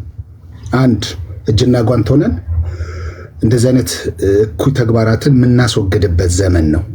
ጸጥ እንዲሉ ማለት ነው። እኛ ምንሞትለት ክርስቶስ የለንም። ምንሞትለት አምላክ ነው ያለን እንጂ የምንገልለት ሙስሊም ስለሆነ ክርስቶስን ስለማያምን እና ተቀበል ብለን የምናስገድድለት አምላክ የለንም። እነሱ ግን የሚያስገድዱለት አምላክ አላቸው። ኦኬ፣ የሚያስገድዱለት ምክንያቱም አምላካቸው በዘመናት ውስጥ ተናግሮም ስለማያውቅ ማለት ነው። አምላካቸው መሐመድ ስለነበረ መሐመድ ደግሞ በመግደል ስለሚያምን ይሄው አሁን የሱ ትውልድ ደግሞ የሱን ሱና ይዘው የሚከተሉ መግደል ጀምረዋል ማለት ነው። በኢትዮጵያ ምድር ላይ ለዋላዊ በሆነች ሀገር ላይ ኢስላሚክ ካንትሪ ባልሆነች ሀገር ላይ ክርስትናን በመጀመሪያዎቹ ተርታ ላይ የተቀበለች ሀገር ላይ ክርስቲያኖች እየተሰደዱ ነው፣ እየሞቱ ነው። እስልምና ገዳይ ነው ብለን ስንናገር በምክንያት ነበር። ገዳይ ነው እያለን ወንድሞች ይሞግታሉ። ጅማ ላይ ይሄ ነገር ነው እየተፈጠረ ያለውና ወገኖች በጣም ስትሮንግሊ መሰራት አለበት። ስትሮንግሊ እኔ ወንዶችን ብትሆኑ ኢትዮጵያ ላይ ያላችሁ ወገባችሁን ታጠቅ ብላችሁ አንድ የምንሆንበትና በእውነት ነው የምላችሁ አንድ የምንሆንበት ዘመን ነው። እኔ ከድር ሲነካ አይ ከድር ነው የሞተው ብዬ እጄን አጣጥፌ እጄን ኪሴ ውስጥ ከትቼ የምጓዝ ከሆነ ነውር ነው። ነገ እኔ ጋር መመጣበት ምንም መልክ ስለሌለው ቃልዬ ሲነካ ዝም ብዬ ማልፍ ከሆነ ነውር ነው። እኔ ቃልዬ ሲገደል እያየው ማልፍ ከሆነ ነገ እኔ ላይ ይመጣል። ስለዚህ ቃልዬን ለማዳን ስል ለራሴ ስል ለቃልዬ ብቻ አይደለም ለራሴ ስል እጋደላለሁ ማለት ነው። እኔ ሊገልን የመጣው አሁን ጅማ ላይ ይሄ ነው እየተከሰተ ያለው። የጴንጤ ቸርቾች ተቃጥለዋል። ኦርቶዶክስ ቸርች ሚዲያ ላይ እንደ አንዳንድ ቦታ ላይ አልወጡም። ምዕመኑ ነው እያሽከረከረ ያለው። ስለዚህ አንድ እንሁን ወገኖች፣ አንድ እንሁን፣ እጅና ጓንት እንሁን። በሚያስፈልጉት ነገሮች ላይ እንድረስ። ይህንን ነው ለምፈልገው። ቀጥሉ።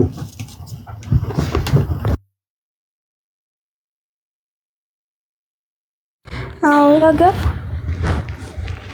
ይቅርታ ሻውሪ።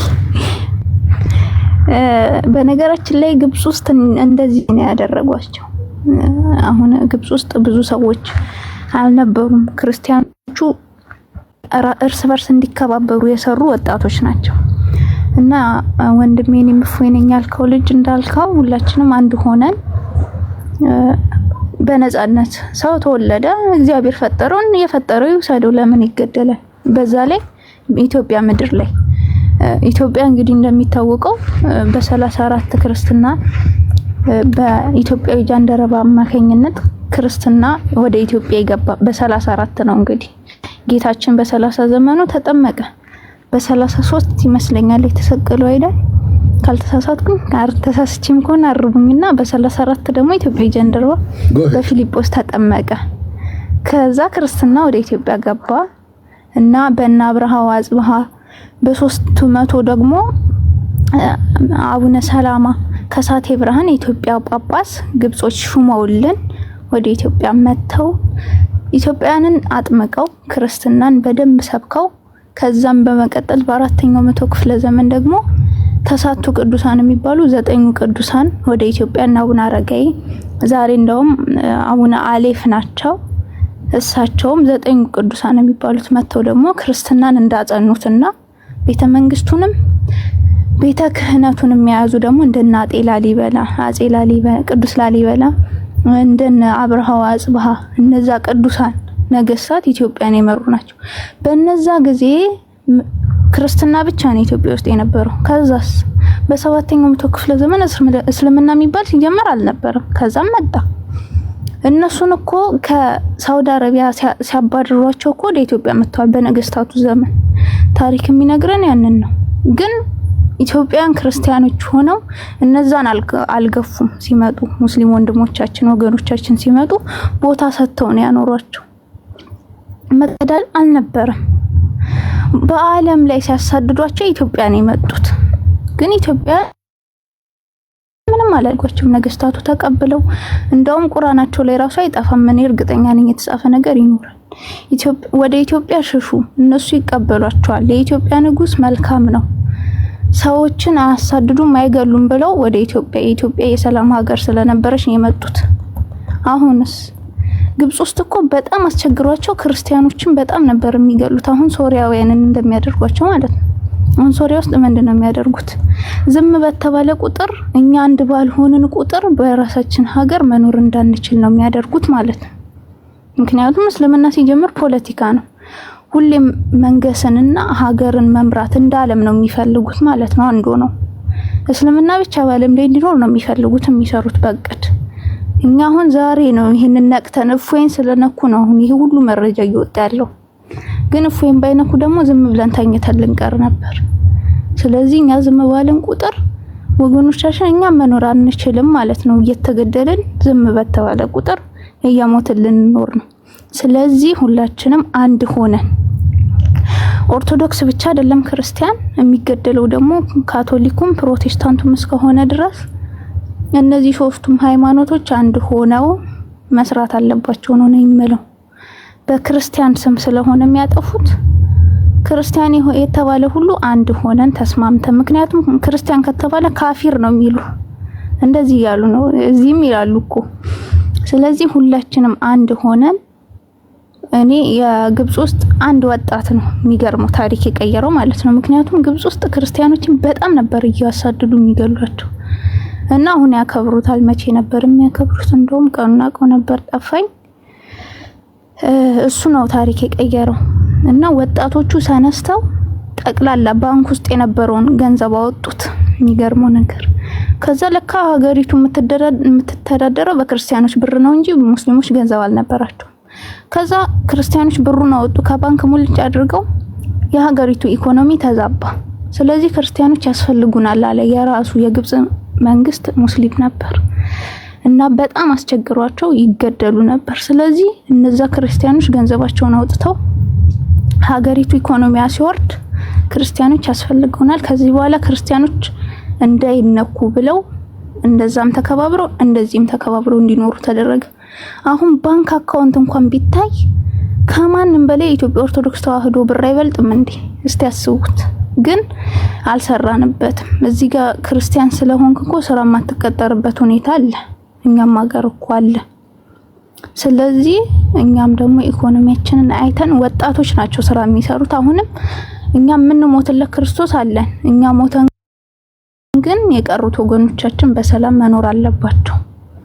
ቤተሰቦቻችን ሰላም አግኝተው ነገ የምንወልዳቸው ልጆች በክርስትናቸው ጸንተው እንዲኖሩ እኮ ዛሬ መስራት አለብን። እና ሁላችንም እናስብበት። ሰው ለምን ይሞታል? የፈጠረው ፈጣሪ ፈጠረው፣ በራሱ ጊዜ ወሰደው።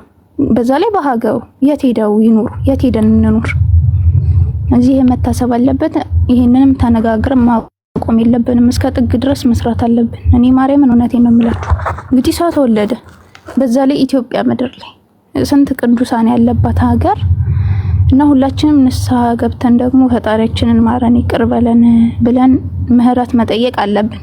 ምክንያቱም የሰናክሬምን ሰራዊት ቅዱስ ሚካኤል ገና ሰይፉን መዘዝ ሲያደርግ ነው የረሸናቸው። ስለዚህ እኛ ጋር ያለው ከነሱ ጋር ካለው ይበልጣል። የነሱ ሰይፍ ምንም አያስፈራም።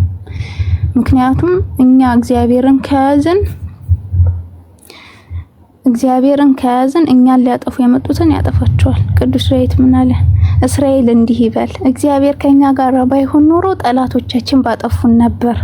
ስለዚህ እግዚአብሔር ከኛ ጋር ባይሆን ክርስቲያኖች በጠፉ ነበር ከዚህ ምድር ላይ። ያስባችሁታል? ግን እግዚአብሔር አለ። ኢትዮጵያን ደግሞ ለእናቱ በ2 አመቱ ተሰደው እንደመጡ የአስራት ሀገር አድርጎ የሰጣት ለእመቤታችን ነው። ስለዚህ መቼም አይተዋትም ኢትዮጵያ እንላለና ለሙሴ የሰጠውን ጽላት ኢትዮጵያን ያስቀመጠው እግዚአብሔር እመቤታችንን ለኢትዮጵያን የሰጣት አስራት አድርጎ ቅዱስ ሚካኤል ገበዟ ነው። ቅዱስ መስቀሉ ኢትዮጵያ ነው ያለው። አስቡት፣ ከኢትዮጵያ ጋር የተሳሰረ ነው የእግዚአብሔር ነገር። ስለዚህ እዚህ በመጽሐፈ ማን ላይ ነው? እስራኤላውያንን እንደ ኢትዮጵያውያን ሁኑልኝ፣ እንደ ኢትዮጵያውያን አይደላችሁም። ኢትዮጵያውያን ማለት ስነ ምግባር ያላቸው አምላካቸው እግዚአብሔርን የሚያመልኩ እንደዛ ነበሩና አሁን እኛም ትንሽ ወደ ገጠሩ አካባቢ በስመ ክርስትና ሌላም ደባል ነገር ስላለ እግዚአብሔር ደግሞ ቀናይ ነው በአምላክነቱ ከገባንበት። ስለዚህ ሁላችንም ንስሐ ገብተን የክርስቶስን ስጋና ደም በልተን ጠጥተን ምህረት ይቅርታውን ለምነ ነው ልክ ግብጽ ውስጥ እንደሰሩት ስራ ሰርተን ተከባብረን መኖር አለብን። ተከባብረን እስካልኖርን ድረስ ዛሬ ጅማ የጀመሩትን እንዳልከው መሀል ከተማም ጀምረዋል። በነገራችን ላይ አሁን ለምሳሌ ካሳንቺስ ብንሄድ ክርስቲያኖች ጠቅላላ የሉም፣ ቤተክርስቲያኑ ብቻ ነው የቀረው። አስባችሁታል? አሁን ደግሞ እንጦጦ ሰፈር ይፈርሳል ብሏል መንግስት። ክርስቲያኖች ተነስተው የት ነው